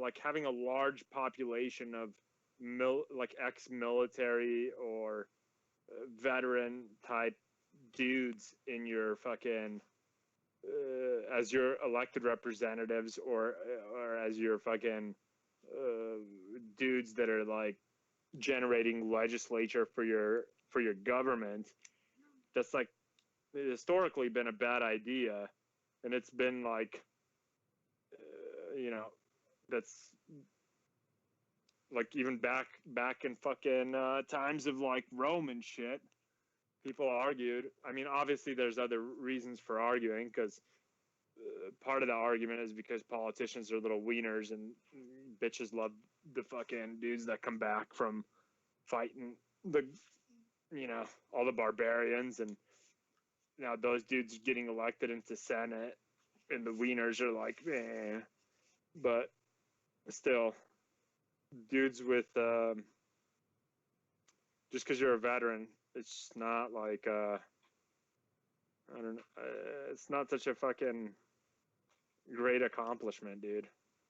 Oh, Dale has brought up a good point, that we had uncovered a story about the congressional pharmacist, and this guy there's a small hole in the wall fucking pharmacy just outside the Capitol, in a small on one side street. They didn't give the location, but it's a little area right there. They just walked in. They didn't show any outside buildings, so you couldn't see it.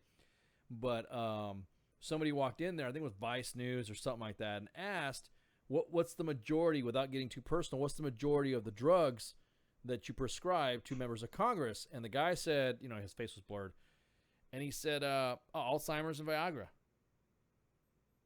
Rufalin. Yeah, and then they're like, huh, yeah, exactly. In the Cosby Special. So again, I don't think, I mean, you got to remember, some of these people are the ones that in some states are not legal to drive.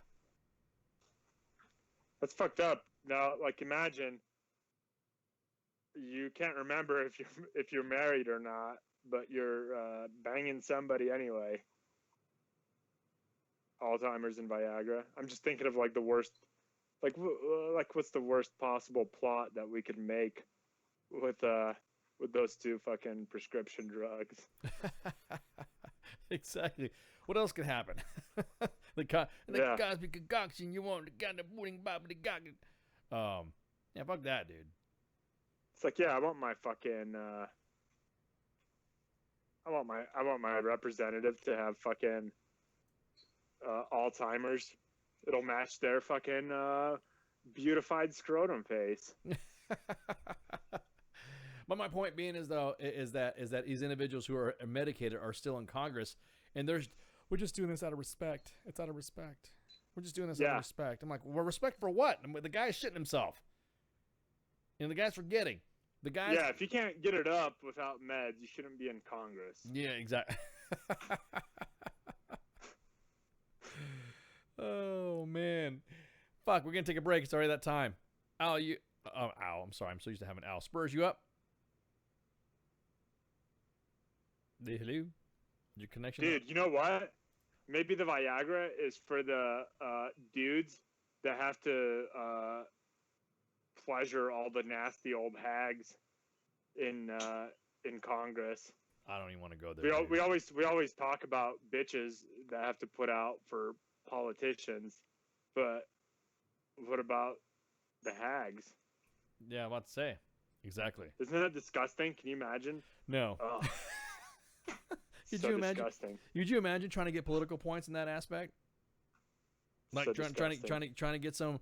Well, Speaker Pelosi hasn't had it in a while, so you want to get this bill passed? Yeah, yeah. You better go down to the fucking corner store pharmacy, get yourself some Viagra and some Alzheimer's medication, and a gallon of bleach. Yeah. Oh man, we're gonna take a break right quick. We'll be right back when shouts. Warning shots. Good evening, boys and girls. This is Tim Kennedy. I'm a Special Forces sniper, a Ranger qualified Green Beret, a UFC fighter. Please listen to us and the shenanigans that we're going to say. We will insult you. There will be racial slurs. We will be sexist. We will offend you. But there will be magic, and a unicorn will be raped. So enjoy the show. Thank you for listening on WTF Nation Radio.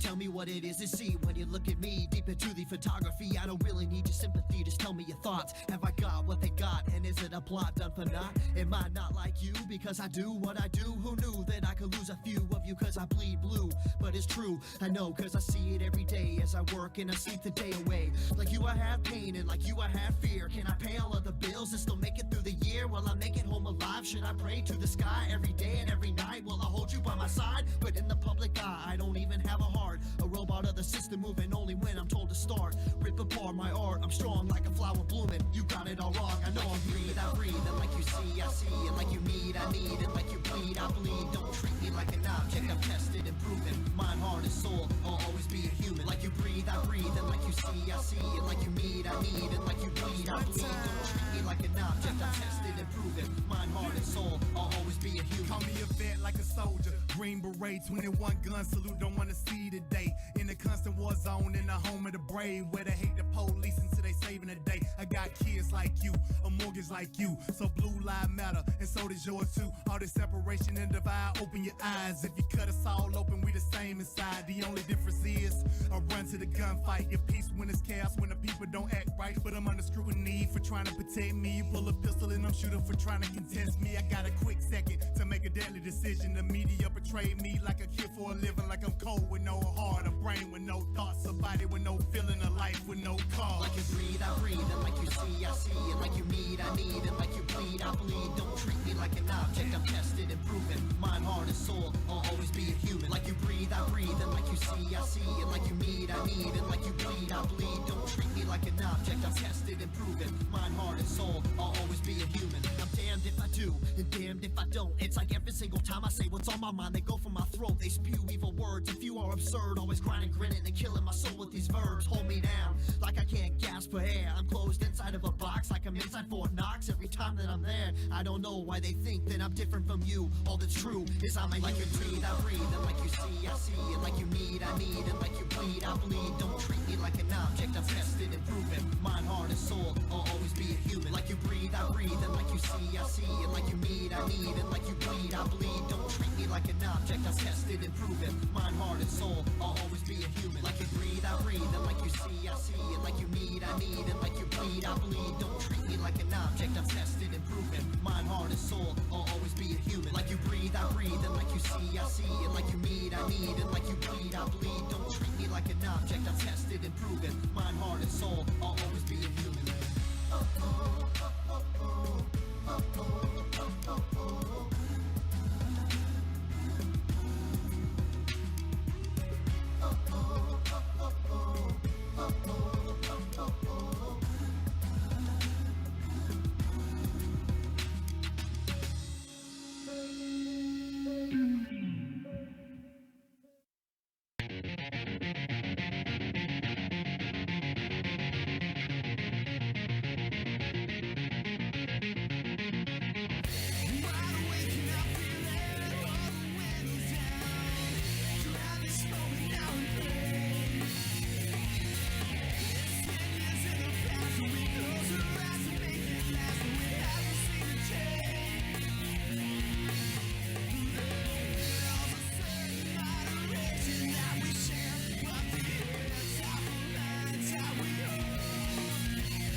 They love visuals. The voice of U.S. Army, WTF Moments. This is WTF Nation Radio. Everything stated on WTF Nation Radio is to be considered the opinion of the person that stated it, and not an official representation of WTF Nation Radio or U.S. Army WTF Moments. Price does not include tax, title, or license. Some assembly required. Each item sold separately. Batteries not included. Objects in mirror are closer than they appear. If conditions persist, contact a physician. Individual results may vary. Keep out of the reach of children. Avoid prolonged exposure to direct sunlight. Keep in a cool, dark place. And please enjoy the show. Shots. And we're back. WTF Nation Radio starts time for the last hour, third segment. Yep. So hopefully everybody got their fill of talking about John McCain, because that's going to get everybody fucking. I'm pretty sure it'll come up on a podcast or whatever. So it's gonna get you a bottle of bleach. Yeah, get you get you flagged by the Facebook police for being a fucking fake news, and then your shit's gonna get fucking censored. Blah blah blah. Censor me, censor. That was Palace by Quarter Life. It's like we're trying to reduce fake news. It's called censorship. Yeah, bro. Exactly. So you up now, Spurs? I think so. Okay. Let me know if it changes. No, you're good. You're good. I can hear now. Okay, so this next story I'm going to talk about is okay. I'm glad we segued with the fucking the suicide, or the guy who fucking went ape shit, and he's the vet status, and also the crap of what happened. Hold on. Oh, that means Doc Madness is gonna. Oh, what happened? Oh, okay. All right. Okay. Oh, hold on. So I'm just kind of like wondering, just kind of seeing what's waiting for the doc. Okay. He's probably had to deal with something right now. Okay. So they are doing this now. Okay. We talked about how using your vet status and all this other shit. So there's an article that's out in the Army Time, and it's a commentary about a new policy on memorials, honors for soldiers who die of suicide. So just to paraphrase right quick, the article states that the 82nd Airborne Division took a step backward when it changed its policy on unit memorials to restrict final honors for service members who die by suicide. And so there's issues going back and forth, and the whole thing is that everybody that is changing their policy for it now, whether you're on the end or not, or how you feel about it or not, they've changed the policy. It just sucks. They fuck it. That's the way it is now, because there's different methods of military courtesies or an alternate ceremony that's been set up that no one has had to deal with before. It's always been the trend of somebody who's committed suicide. They will have whatever. Well, now it's become so fucking frequent that there's like not really a memorial service for it, because it wasn't that frequent. So in the future, if you're in the 82nd Airborne Division, memorial ceremonies will not happen that way. It will not be full military honors for a suicide. Now, the courtesies that normally everybody gets was be the final roll call, the firing volley, the sound of taps, among others, according to the course of action, whatever. The decision was to allow an alternate memorial ceremony in the event a paratrooper suicide was made in an attempt to reinforce the value of the resilience that we place on each other. This decision does not equate suicide with paratrooper misconduct, which is what they're trying to say, but people are blowing it out of fucking proportion again on somebody who has had, result of suicide. Now, I don't mind talking about this. There's a lot of people who like to fucking tiptoe around the subject, and I don't. You guys heard me before, way back in the day when we've been accused of, encouraging suicide, or we don't help people who help suicide. Y'all can eat a dick, because we do more at the most to ensure that our brothers and sisters in arms and veterans don't do it. That's all we could do. We at WTF Nation Radio do not have the staff or the personnel. Now, the main page has their vampire squad, Doc Madness is part of the Vampire Squad, so in the event there is a battle in distress, that's why Doc Madness can kind of roam freely around the fucking range, is because if he's not doing radio, he's doing bid shit. And I've seen some of the emails going back and forth, or some of the messages going back and forth. And the Vampire Squad, it's not just Doc, but some other members of the main page, they're on it. They're on it. Now, the alternate ceremony, which is described as suitable for a suicide or deaths by misconduct, withholds the honors. There are no promotion awards or promotion ceremony or general officers not required, unless a granted exception. So research has found that when responding to a suicide, it's key for an organization to strike a balance between not glorifying the victim while also not stigmatizing the person's struggle. And that's what a senior behavioral scientist at the Rand Corporation told fucking the Army Times. So my thing on this is a respect thing. It's not the way memorial services are. How do you honor somebody? How do you do this? When you're dealing with somebody who's been struggling with this and they finally do decide to end their life after everyone has chipped in and all that stuff, how do you go about into this to provide a proper because if you don't do it, you're going to get fucking everyone's going to be up in arms, pitchforks and torches and all sorts of shit, burn you at the stake. If you do it, then it's going to be like you're glorifying this shit and making this person a fucking martyr, because whatever action he took to kill himself is usually linked to somebody's fucking problem at home or at work, and the command will then all of a sudden have to face this fucking backlash of what's fucking happened. Well, they should, rightfully. They should, if it's a sensitive item that they're responsible for and it gets broken, then you got to do a statement of fucking charges, man. You're fucking responsible for somebody who commits suicide on your watch. Yeah, it's part of fucking responsibility. Like, with great power comes great responsibility. Agreed. To the point. Also, fuck the scientist. I'm a scientist, a reading researcher, blah blah blah blah blah. Yeah. Fuck you, dude. How many successful suicides have you interviewed for your research? You fucking pleb. Yeah, exactly. None. Yeah, fucking none. Exactly. So what they're talking about is changing the status. Is the difference between a fallen soldier, a memorial full honor at a funeral service, as opposed to a memorial. That's what they're doing. They're changing it up. Because how do you do the full honors and you do the full things for the funerals that are given to the family? Because the focus is the memorials on the soldiers and the funerals are for the families, right? So you're right to a point, Doc, to a point about the responsibility of whatever. But just like I'm not responsible for my fucking Joe to go out and get a fucking DUI, and then he comes around and fucking screams at the main page saying that First Sergeant Ice wasn't there with him at the fucking strip club when he was downing fucking shooters off a fucking hooker's ass. And the next thing you know, what fucking happened? He ended up fucking killing himself in a DUI, and so now you're going to be placed responsible to it because you're signed for him? What's up, Mike Golf? Hello. Hey, what's going on?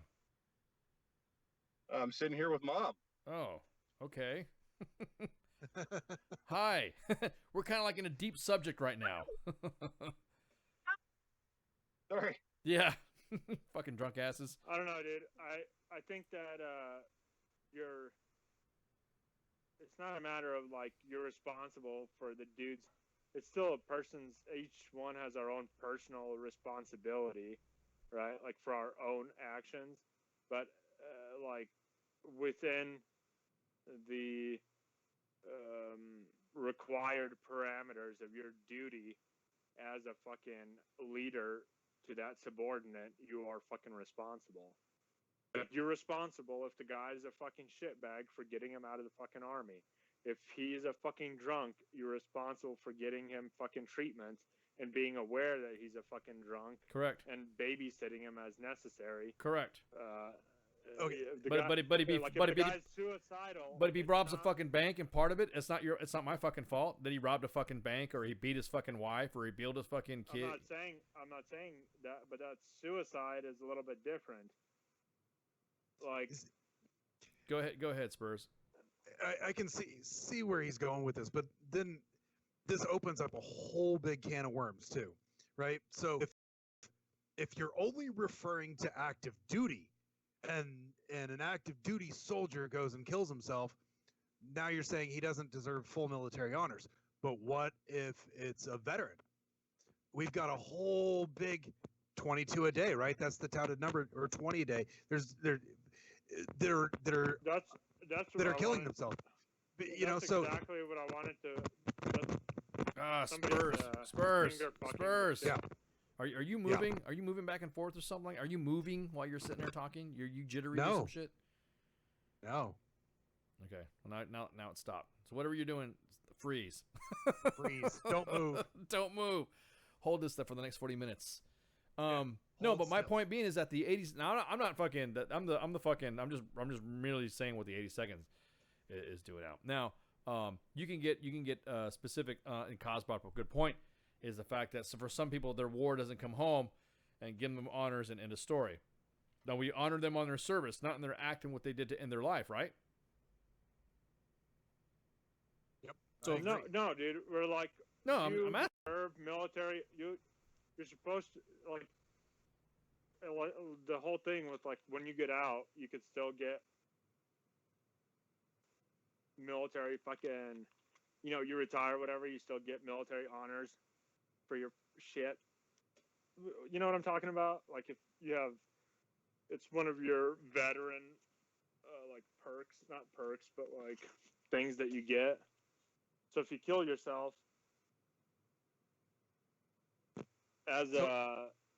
so if you kill yourself after you're a veteran, I mean, there's so many people left behind and not in the system that it would be, I mean, if you were to say, nope, if you killed yourself, you don't get military honors. Well, they were obviously dealing with their battles and their wounds, and they weren't reaching out. Nobody touched them. So why should we discredit their service because No, you guys are saying the same thing, just differently. I agree with you too. Yeah. You guys are saying the same, just. I'm agreeing. Yeah. Yeah, you guys. The thing is, my thing was that again, I'm merely saying something that the 82nd has just changed. That's causing a lot of controversy. That they're changing the status of it because they're saying that they're not they don't want to have like there's a fucking, they don't want to have a fucking connection to it, or it can be an increase of spikes or whatever. There's no evidence or data to support that. That's why. No, that's what I'm saying. Exactly. That was what exactly. Snide-ass remark exactly. Was in regards to the expert is because there's no fucking evidence about that. That's like a topic that's impossible to fucking conduct an actual like scientific research on because you can't interview the people that have successfully killed themselves. And the reason that I jumped to that extreme is because interviewing suicides that were prevented, I don't know, statistically, we can't say how many of those unsuccessful suicide attempts were actual cries for help or actual attempts to suicide. That's like interviewing people that's like conducting an empirical study on death. And no one's able to gather the status of dead people of what happens when you die. Yeah, that's what I'm saying. Yeah. And that's like, oh, what could have prevented his death? Well, we can't fucking use data off of prevented suicides to say that they could have prevented, those same measures could have prevented suicides that actually happened. Well, I mean, that's what I'm saying. I think if you want to go, and that's the thing, like you just said, it opens up a can of worms. Both of you guys said the same thing. It opens up a can of worms on two fronts. It now means to me that the Army is looking at how they see how you die to see how you are honored. Which it shouldn't fucking matter if you're dead, you died. I'm only I'm not talking about the thought of it or my feelings about it. That's why I wanted to make that disclaimer in the beginning on how, whatever. I'm just talking about what the 82nd is doing on that. And what I'm saying though is that there's a difference, because what I see is that they're doing a ceremony that includes a moment of silence, and the chaplain will have a memorial reflection that will highlight the value of life.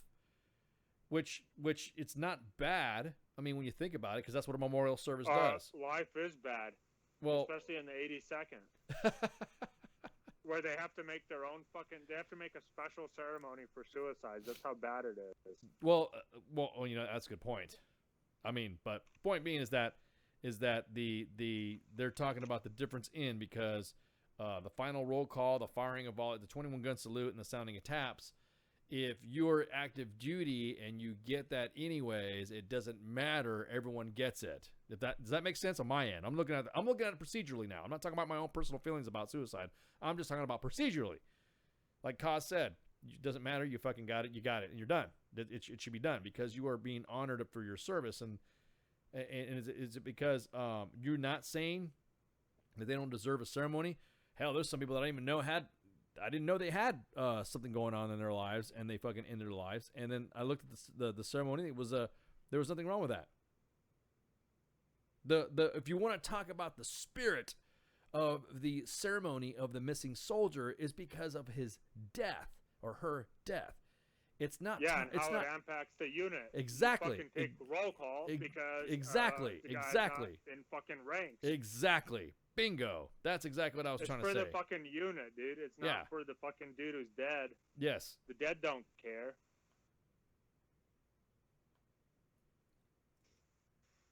Fucking 82nd, man.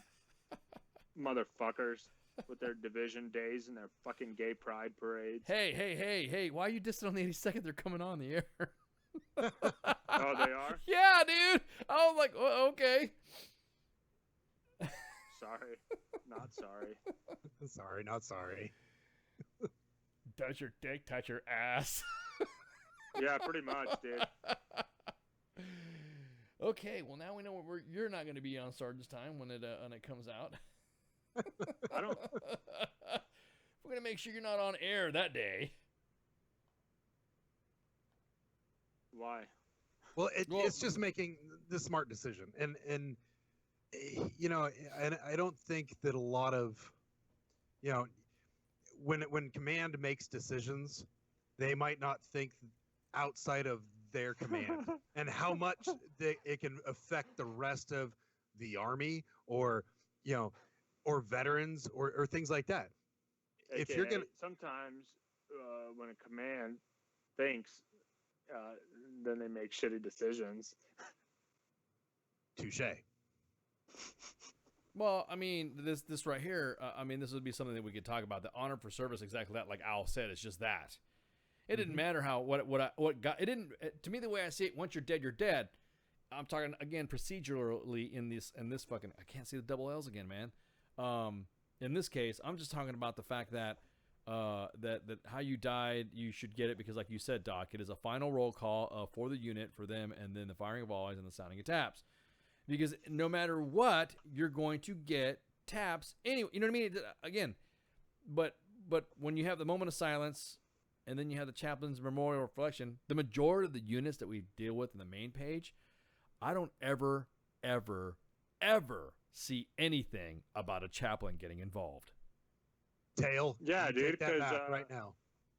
Well, chaplains, technically, since chaplains, they do have their fucking religion of choice that they fucking choose to, you know what I mean? Like, not there. Some of them are Catholics, some of them are fucking like Baptists, like whatever. So, but there's some like Catholics, for example, to them, like suicide is fucking a lot worse than for like some less hardcore religions, you know. So the chaplains should, as far as like the religious aspect of this, it should have nothing to fucking do with it, because the religion, they judge suicide variously, and so it shouldn't be imposed on a chaplain to perform some kind of like ritual that's against their fucking personal belief system, you know? Does that make sense? No, exactly that. But the chaplain's supposed to be there to be, like, in other words, to get to the point to where somebody ends their life. There's many factors, like I said before. It could be personal, it could be work, and that right there in itself, a chaplain could have seen that, because chaplains always, like you say, sometimes some of them are good, some of them are. I didn't even know, in some organizations we had a fucking chaplain. You know what I mean? To the point where the chaplain, if you know the pulse of the unit and you know something's up, the first sergeant should be talking to the chaplain to get some of their advice, not for religious purposes, but for counsel, to say, hey, look, I got a soldier in my unit, I got a soldier in my company, he might be a little, something might be going on at home, or what. Maybe you should sit there and shoot the shitter, with him when we're go come into the range. We're going to the range next week. This is what I do. I place a chaplain in positions of areas where the guy ends up having to talk to the chaplain.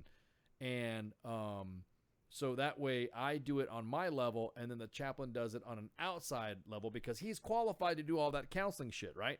So what I do is that it's like mental health care. Dude. Exactly, like first exactly. line of defense. Exactly. So what I do is, like, if I know I got a Joe that's got an issue, I go, hey, Sergeant so-and-so is going through some stuff and all that. We're going to a range next week.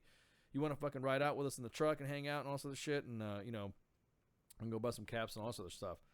And then the chaplain was, of course, we'll go out. So we'll go out there and hang out, and then the chaplain will end up going and then we'll not corner the soldier, but hang out with the soldiers and stuff, and then waits for his chaplain opportunity.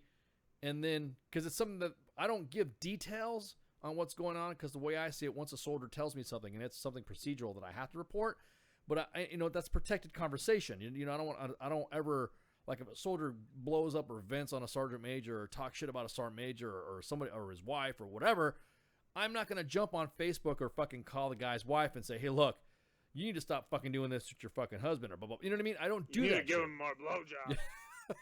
Exactly. You took your job. You better do some jobs. Yeah. But I don't sit there and I mean, that's that trust as a first sergeant you're supposed to have with your troops. So as a first sergeant, if you're not exercising your chaplain, you should be exercising the fuck out of your chaplains. You should be talking to them a lot. So when you're having command and staff, or you're having those meetings where chaplains are talking about, because nowadays you just have, when you do a briefing for a battalion or brigade or something like that, you're at the division HQ, all they end up doing is fucking doing strong bonds, fucking, trips, free trips for you and your old lady to go, reconcile themselves and get free, free food and a free weekend and all this other shit. Well, those meetings would be the time, that would be my venue to talk to the chaplain and say, hey, I got Sergeant so-and-so's got some issues at home. We're going to do some stuff. We got some activities training, or we're going to have an organization day, or we're going to, something to where, like, the fact where he can even go in there and just check on things. It's their fucking job. It's part of, like you said, Doc, it's that multifaceted team effort amongst the command that you're supposed to exercise that shit. Yeah, dude. And the other thing too is, like, your fucking team leader is like the person who's going to have the on the lowest level. That team leader is going to, like, that's why you have to fucking be aware of what your fucking Joe's got going on. That's part of, like, being a good fucking leader, like, giving a fuck about them, right? And if you if you're you just in my experience, dude, like, the team leaders that have no fucking clue are complete pieces of shit. You have to be an extraordinary piece of shit as a leader to not realize that one of your Joes is about to fucking off themselves. And that's a pretty fucking severe statement, but I'm gonna go ahead and fucking stick to it because I don't see any way to justify a team leader not fucking knowing that one of their Joes is in a fucking suicidal state. It doesn't fucking happen on a whim. There's classes. It used to be part of the NCO fucking professional development that That's how you fucking know as a team leader, like, hey, yeah, you're not a therapist, but look, there's a chaplain. It's pretty much like your go-to dude whenever you run into situations like that. And as a team leader, you fucking tell your fucking chain of command what's going on, as well as like contact the fucking chaplain like immediately as soon as you fucking notice that kind of fucking shit. Or even if it's I think it's better to err on the side of fucking caution in that case. You know, like if you think that something's wrong, it's better to fucking get some help and get the person some help even before they're fucking get to the point where they want to fucking off themselves. I mean, you're right on the aspect, because in those types of environments, you should be able to see that, like you said, you should be able to see it coming. I've known soldiers that were good to go straight up, and then they've got promoted through the ranks, and then they did something to themselves, and that was it. And it was because I don't know what happened or whatever happened downrange or whatever, but the excuse sometimes, I would say, I mean, you're right, that is a strong statement you made, but there's also the fuck again. I mean, I'm gonna make a strong statement myself. Was it really that fucking? I'm trying to parse these words here, so English is a second language type shit. Is it to the point where was it attention getting for some of these guys? Because I know for a fact there's been some dudes that claim that shit, and you're like, you know, you could tell. But that's different, man. But still, and that's the thing is, as a like squad leader or whatever, as a team leader, platoon sergeant, if one of my Joes, like there is like that whole fucking, oh, I'm gonna kill myself type of. Then there's the other side of it where it's like this dude like bummed out. He fucking is showing lack of care to fucking appearance,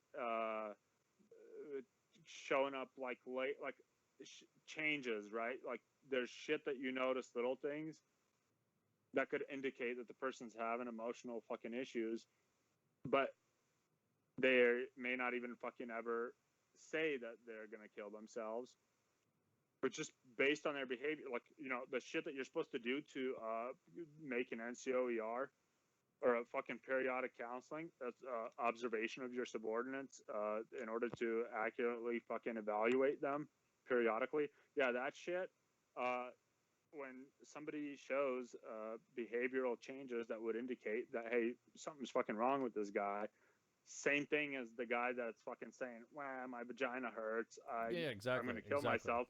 Same thing, chaplain. And then the chaplain's the one that fucking sorts that shit out. They take care of it. They have, like, because there's a matter of liability and professional liability to the chain of command as well. Okay, like, you're not like, I don't give a fuck even if you were a goddamn fucking Dr. Fraser Crane before you became Joe shit fucking private. Like, it doesn't matter. Your fucking job in the Army is not to fucking be a mental health therapist, even if you have the education for it formally. Like, doesn't matter. It's like you take them to the fucking chaplain. The chaplain, whether they fucking, they're supposed to know what to fucking do. They have resources if it's outside of like their experience level to manage it, and they fucking take care of that shit. Yeah, I guess it's because what's that? Because hang on a minute. Let's see what Katie's got to say. I can be completely out of bounds because I want to deal with mental health standpoint, but being team leader should be responsible for making those connections between their Joes and people that can help them. Some responsibility, mental health kinds. Yeah, exactly. Bingo. Thank you. That's what I was trying to say. You have to reach out. Thanks, Katie. And I agree with that. You got to reach out. Point. No, I do. No, I do. You got to reach out because here's my thing. At one time, we got accused of fucking facilitating. That's fucking hard. No, it's not. It's not that hard to fucking reach out. If I got an issue going on, Doc, I will fucking reach out to you. If you're at such a fucking point that you feel so fucking miserable and so fucking like excluded, isolated, hopeless, in a dark room, detached, and you fucking already feel so fucking pathetic and like where you have no worth to the point where you're gonna off yourself, it's pretty fucking hard to I'm not saying that people shouldn't reach out for help. I absolutely agree with that statement that they should, but Doc, we you're can't right. expect them.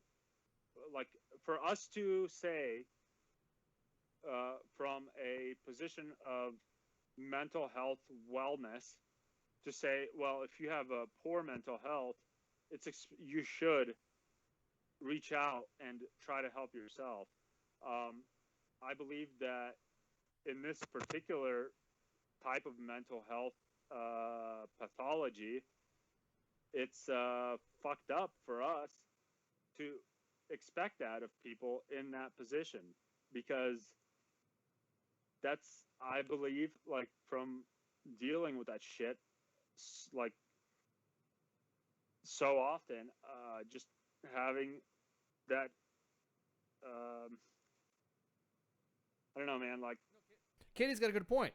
It's once that individual reaches out, it's those that have to fucking listen. That was my whole point. Is that reaching it? Like I was talking about the big circle.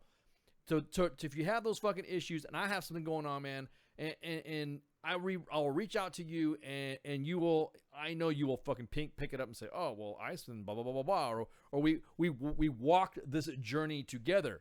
However, because of our quote veteran status, then that's why I expect you, brother or sister, to keep going on this journey with me and don't quit. That's my point. And that's why, I mean, like I said, I'm skirting on my revealing my beliefs about suicide, that once it's reached out, once it's going on, because, you know, you talk about how big and bad you are, you can talk about this and talk about your vet life and all this other shit and all this other stuff, and then you turn around and have those thoughts and you tell me, I'm going to say, hey, bro, no, hang in there, man. Come on, let's go do this. You've reached out to me. Don't hang in there. Don't quit on me. Let's fucking do this journey together, man. It's a big fucking ruck, but you know what? There's not all ruck marches last for fucking ever. Let's go. Type shit. You know what I mean? But you don't quit. You know, and at this time, that's part of the man thing to do. The way I see it, I will respect you more as a man or woman. In your own way type thing, not to fucking throw in the fucking politics of that shit. That's a whole nother fucking show.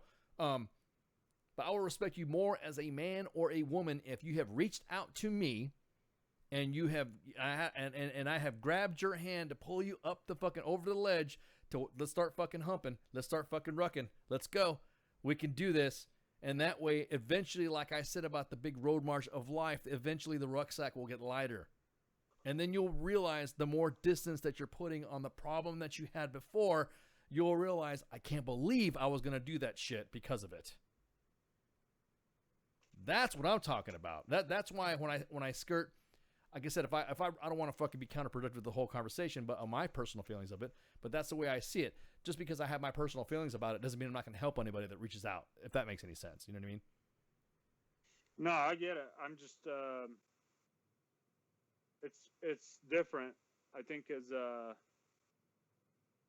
like when you're in active duty, like my active duty experience was like in, you know, units where you're pretty fucking close knit with the dudes that you work with.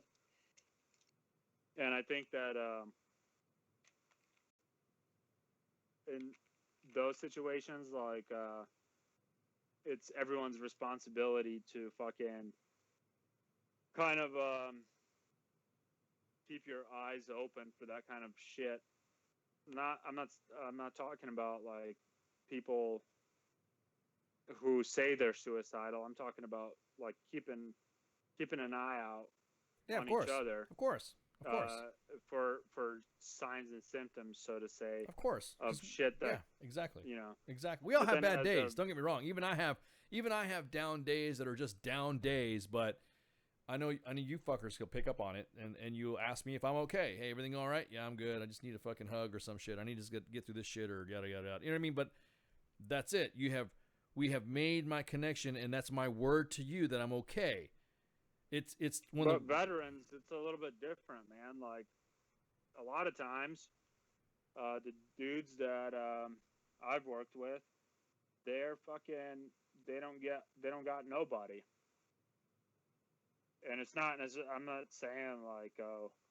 Well, they have people that you just don't know. They don't know where to go and find them. Because I mean, and that's with a lot of us on here. Everybody, you know, everybody does. But what I'm like to the people that if they don't know that they have people, then to their perspective, they are alone without anybody. Is what I'm saying. Yep. Their perspective is what's most important, because they're the ones. That's what leads them to kill themselves. Is their, perspective of reality. Like every one of us is like living in our own different world, but it's just I don't know. It's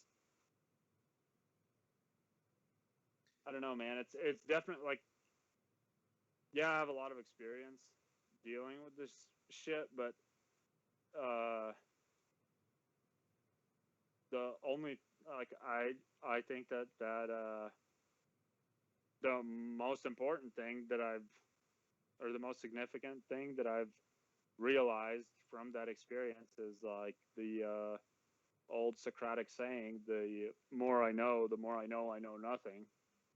Yeah, really, huh? And it's really like, the more I know about this, the more I realize how fucking hard it is to put it into a fucking box and label it and create a treatment for it. So it's very, very complex. Everyone's a different person, man, and like this shit is. I also understand the armies like need to regulate things and put concise definitions and labels on misconduct and yada yada. But this is one of those things, man. It's like taking an impersonal approach to treating a problem that is very, very fucking personal. I don't know. Seems to me like the chaplain corps needs to get their fucking balls slapped around. I was about to say that it's not the issue in the division. Because that's what I'm saying. I don't see enough action within the chaplain corps. That's just me being in. I have. Wow. I think the last interaction I have seen with a chaplain, there was, let me see, see, when I bounced out the drop zone, that was the time I saw a chaplain. What else? Did you see him or did you think you saw him? Well, you were there too, so I don't know. You tell me, you were there. No, I think they're like, when I've had, training accidents, or some of my soldiers I've seen chaplains there, and I've also have had my last assignment had a really good fucking chaplain. But before that, I don't even remember. Oh my God, I don't even remember a chaplain being there. Yeah, dude, chaplains should be doing like every unit event. Like if you're a battalion chaplain and Alpha Company is going to the range, you go with fucking Alpha Company to the range, and then next week you go with Bravo Company to the range. It's one of those things, but I've seen a lot of chaplains too, and a lot of them are just fucking nerds that, they don't want to go fucking. I didn't join the infantry. I'm a chaplain. Okay, dude. That's bullshit. I've had good chaplains too, dude. Like really awesome chaplains. Like One dude was like super fucking like, he was awesome. If he was like any more awesome, he would have been a fucking Jehovah's Witness, man. You know, like he was like perfectly like on the line of being almost a little bit fucking over aggressive, and not like pushing religion, but just like, I don't know what kind of fucking uppers that guy was on to be constantly fucking so like positive and so but he like made it a point to like, I saw that guy everywhere, and I was like just a fucking squad leader, like, you know what I mean? Like, dude really made the rounds around the whole battalion all the time. And then we had one that was a fucking dude, was a National Guard like long tab dude, and then he went and became a chaplain afterwards. Oh wow! And that dude, man, he fucking he would like go like do fucking like road marches with us. He fucking participated as a cadre for fucking pre-ranger. Holy shit! And he was a chaplain. Yeah, Wow, he's probably jump master yeah, too. dude. I bet. Yeah, like Halo jump, like holy shit, whole fucking thing, dude. And this dude was like fucking awesome, man. But he was like really, really quiet, like the personality, like inverse of this other Jehovah's Witness type. He was like really quiet, but he was always like doing shit with Joe.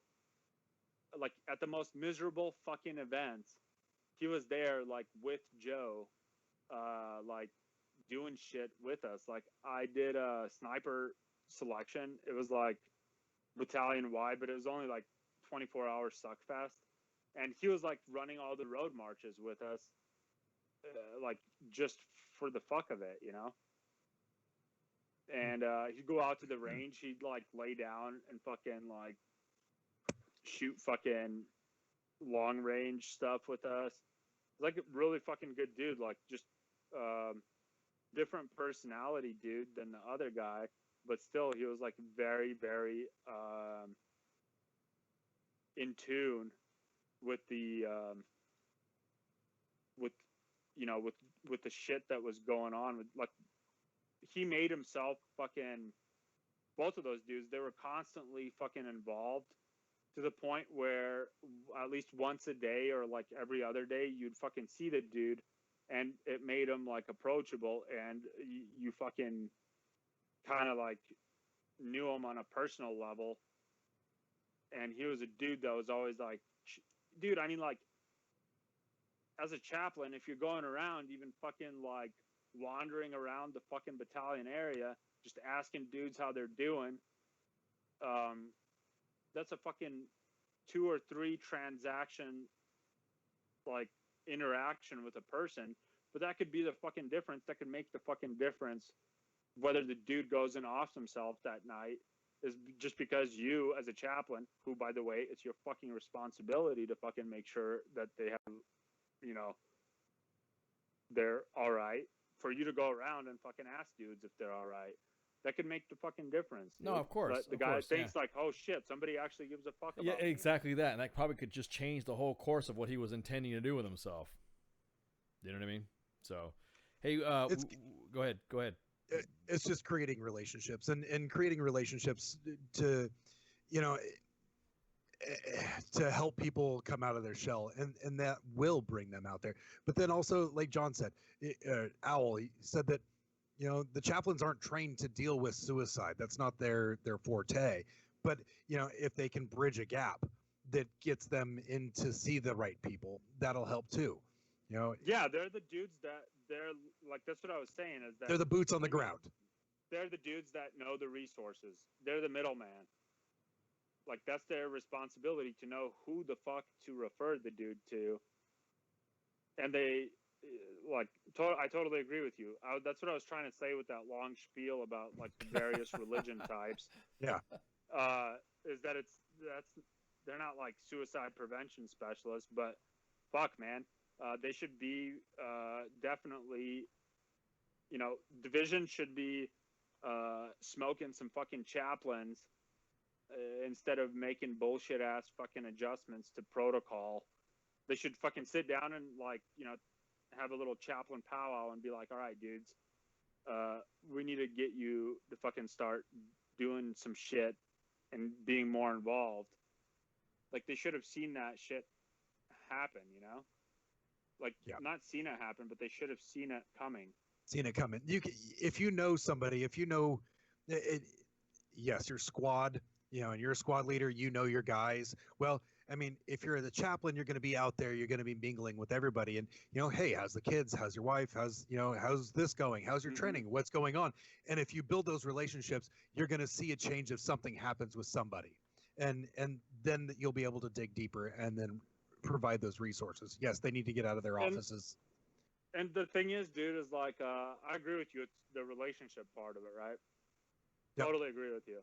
And the other thing, too, is if the chaplain's, like, wandering around, like, constantly fucking touching base with dudes, he doesn't have to, like, yeah, maybe, like, I'm not saying, like, oh, the chaplain's, you're an E2, you shouldn't be talking to chaplain. It's not like that. But what I'm saying is, like, dudes that are like squad leaders, they're babysitting a bunch of fucking adult kids, and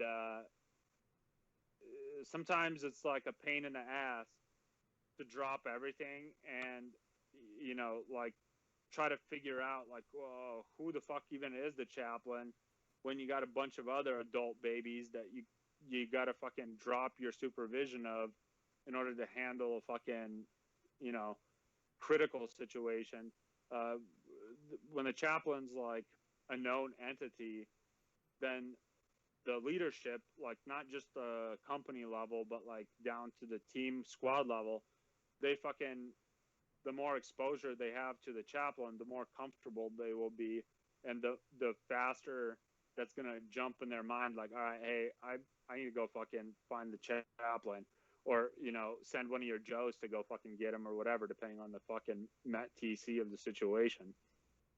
Yep. Well, hey, we gotta close it up. We gotta do some house cleaning right quick. So speaking of all the hate that you just had about Division, hey, so the I got a solution. Stop Division runs. No, man, it's motivating. So 17 May. Mark your calendars down. Is WTF Nation Radio history. Lieutenant Colonel Joe Bacino of the 82nd Airborne Division, the PAO, is going to come on WTF Nation Radio and talk about All-American Week. And describes... yeah, you just sat there and just totally trashed him and shit, and he's just sitting there. But anyways, he's going to be on to talk about what All-American Week is all about. I've had some memories of All-American Week. I loved it. Had a blast. Yeah, me too. And then, so it's a good time. A lot of people think it's just whatever, but it's actually an event where the 82nd Airborne Association, 82nd Airborne Divisions Association, and it's where all the old timers from World War II all the way up to present hang out and have a good time, have awards, have runs, and all this other stuff.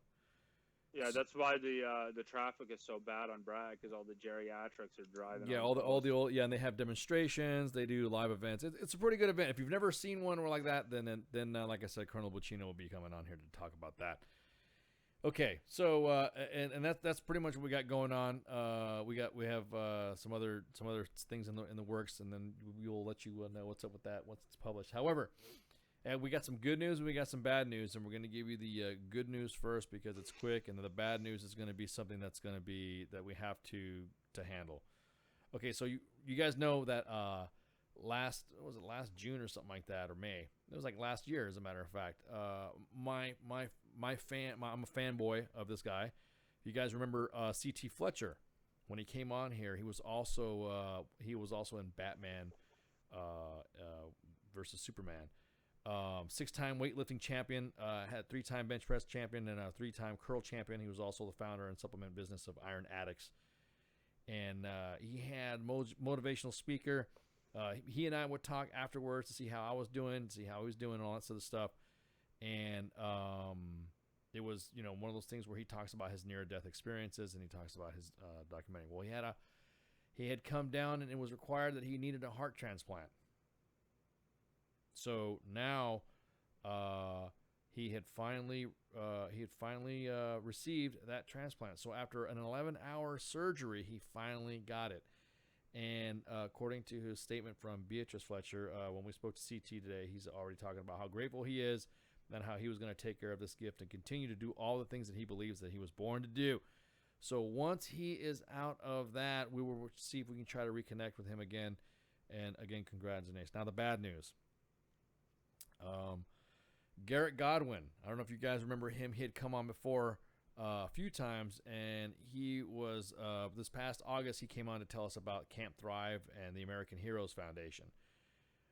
Well, Garrett suffered a heart attack last week, and he didn't make it. So he is an Army veteran, Leo, and a highly skilled medic who was one of the first responders who was at the 9/11 and Ground Zero when it happened. So we are currently in contact with his family. Once we get all the pertinent details on Garrett's memorial and all that, we are going to drop a GoFundMe account that is legit. It's some VA. There's some costs that have happened that have been unexpected, and so this is a GoFundMe link that's already been vetted. It's already been tested. It's already legit. And you might end up seeing it on both U.S. Army WTF Moments and on the radio Facebook page. Once we're going to handle some logistical stuff on there. But their family, a spokesman from Garrett's family said, "I want to sincerely thank you all for the assistance. I've been doing my best to hold it all together while I try to assist Garrett's family, not only raising money but to offset their costs, but also to navigate the VA in order to receive his death benefits." I've spoken to Dan this morning. I'm waiting on a call back to see if we can cite a sole beneficiary, so that way there's full transparency. And the family is hoping to have a memorial for Garrett within the next couple of weeks after he is cremated. And I will be sure to update y'all once the plans are made. Once that happens, U.S. Army WTF Moments and WTF Nation Radio, we will make sure we publish anything on Garrett.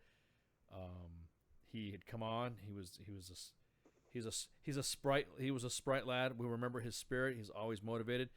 If you look him up, he was the guy that was chasing that stolen valor dude in downtown Tampa, wearing the wrong uniform or wearing his ACUs and stuff like that. So again, our hearts go out to Garrett Godwin's family, and again, bud, we're gonna miss you. And don't we're never gonna forget you because we have your voice. You are forever immortalized on WTF Nation Radio, on both our podcast and our websites and our Facebook page. So if you guys want to go back to go look at some of his older, some of the older broadcasts that he's been on, then feel free. And then of course, like I said, you'll see graphics come out and all that. So again, rest in peace, Garrett. So it was great. It was great to know you. Until Valhalla, brother. So, again, that's one of the messages that I want to throw out before I don't want to forget that. So I even had the front desk throw a good script so that way I didn't get off message and get choked up and all that. So you guys got anything for me? Nothing from this side. I appreciate the opportunity to join you. Yeah, well, hey, thanks for coming on. Like I said, Spanky has something going on. So, Doc, you got something, man? No, I'm good, man. All right. So, all right. Well, guys, thanks for coming on. Don't forget, we got a show every night. Oh, yeah. Whoa. Hey, what? I do got something. What? Fucking, I don't know how legit it is. I saw it on Facebook, and I didn't follow it up yet. But during the break, I was watching the shit, saw the shit that's state of Colorado just passed a law that you don't have to have a permit to carry concealed anymore. Oh, there's another state that's doing that too. I don't remember which one it was. Yeah, you're right. I was hearing about that. But it passed. It was somewhat controversial. Like people were like, "Oh, that's never going to happen," because Colorado is like pretty strict anyway. Like their permit wasn't one. Like they didn't reciprocate other state. That's one of the few states that doesn't reciprocate other states' concealed carry licenses. But yeah, so it's, as far as I know, it's it passed just recently. So If you're in Colorado, go get you some. I was about to say, dude. But do it. But concealed carry doesn't mean that you're fucking showing it off to. That's what it means. Because you're printing. Yeah, It's exactly. concealed. Yeah, exactly. That's why the whole principle of concealed is concealed. All right. Well, we got a show every night. Damn. You're doing it again, Spurs. All right, I'm gonna sign off on this then. All right. Y'all have a good night. You too. Night. Night, man. So, don't forget we got a show every night, except for Wednesday. So tomorrow's gonna be Friday Night Freedom with Minx and Pookie. Saturday Night Savagery with J Radio and Pooks. And then we got Kicking It With Cows, the old people. No, I'm just kidding. Kicking It With Cause on Sunday with Cause and Al. And then Monday we have the Monday edition with Ice and Flyesh. And then Tuesday is the Tied Up Tuesday with Minx and Gray Cloud. And don't forget, we got a Wednesday is our day off. Pay attention to the daytimes. You might see something pop up on Facebook Live. You might see some WTF Nation gaming going on Wednesdays on Wednesday night, or you might see a webisode get popped up on there. But once that happens, then you'll know we're up. So yeah, thanks again. So y'all have a good night. Shots. Warning shots. Everything stated on WTF Nation Radio is to be considered the opinion of the person that stated it, and not an official representation of WTF Nation Radio or U.S. Army WTF Moments. Price does not include tax, title, or license. Some assembly required. Each item sold separately. Batteries not included. Objects in mirror are closer than they appear. If conditions persist, contact a physician. Individual results may vary. Keep out of the reach of children. Avoid prolonged exposure to direct sunlight. Keep in a cool, dark place. And please enjoy the show. Shots.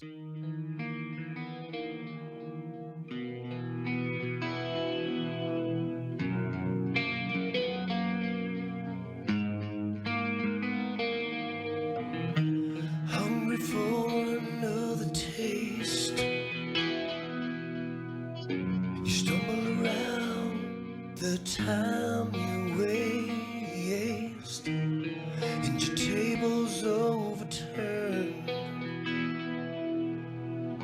Sooner or later you crash, then you burn. I think I wanna die tomorrow. And are you gonna be with me? I think I wanna die tomorrow. 'Cause I'm out of time and I'm out of my mind. Simple ways come and go. Still I love the way you turn me on. But I just can't find the words. 'Cause everything I say sounds so absurd. I think I wanna die tomorrow. Die on a breeze. I think I wanna die tomorrow. 'Cause I'm out of time and I'm out of my mind. But it's so embarrassing. It's so embarrassing. And it's so embarrassing that I can't let go.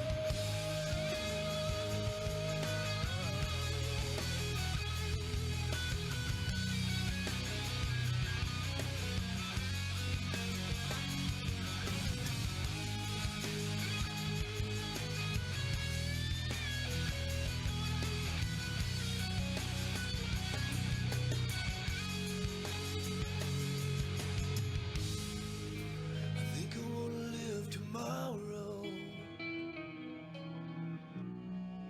So will you come and breathe with me? I think I wanna live tomorrow. Die on a breathe with me. I think I wanna live tomorrow. 'Cause I'm out of time and I'm out of my mind. I don't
The voice of U.S. Army, WTF Moments. This is WTF Nation Radio.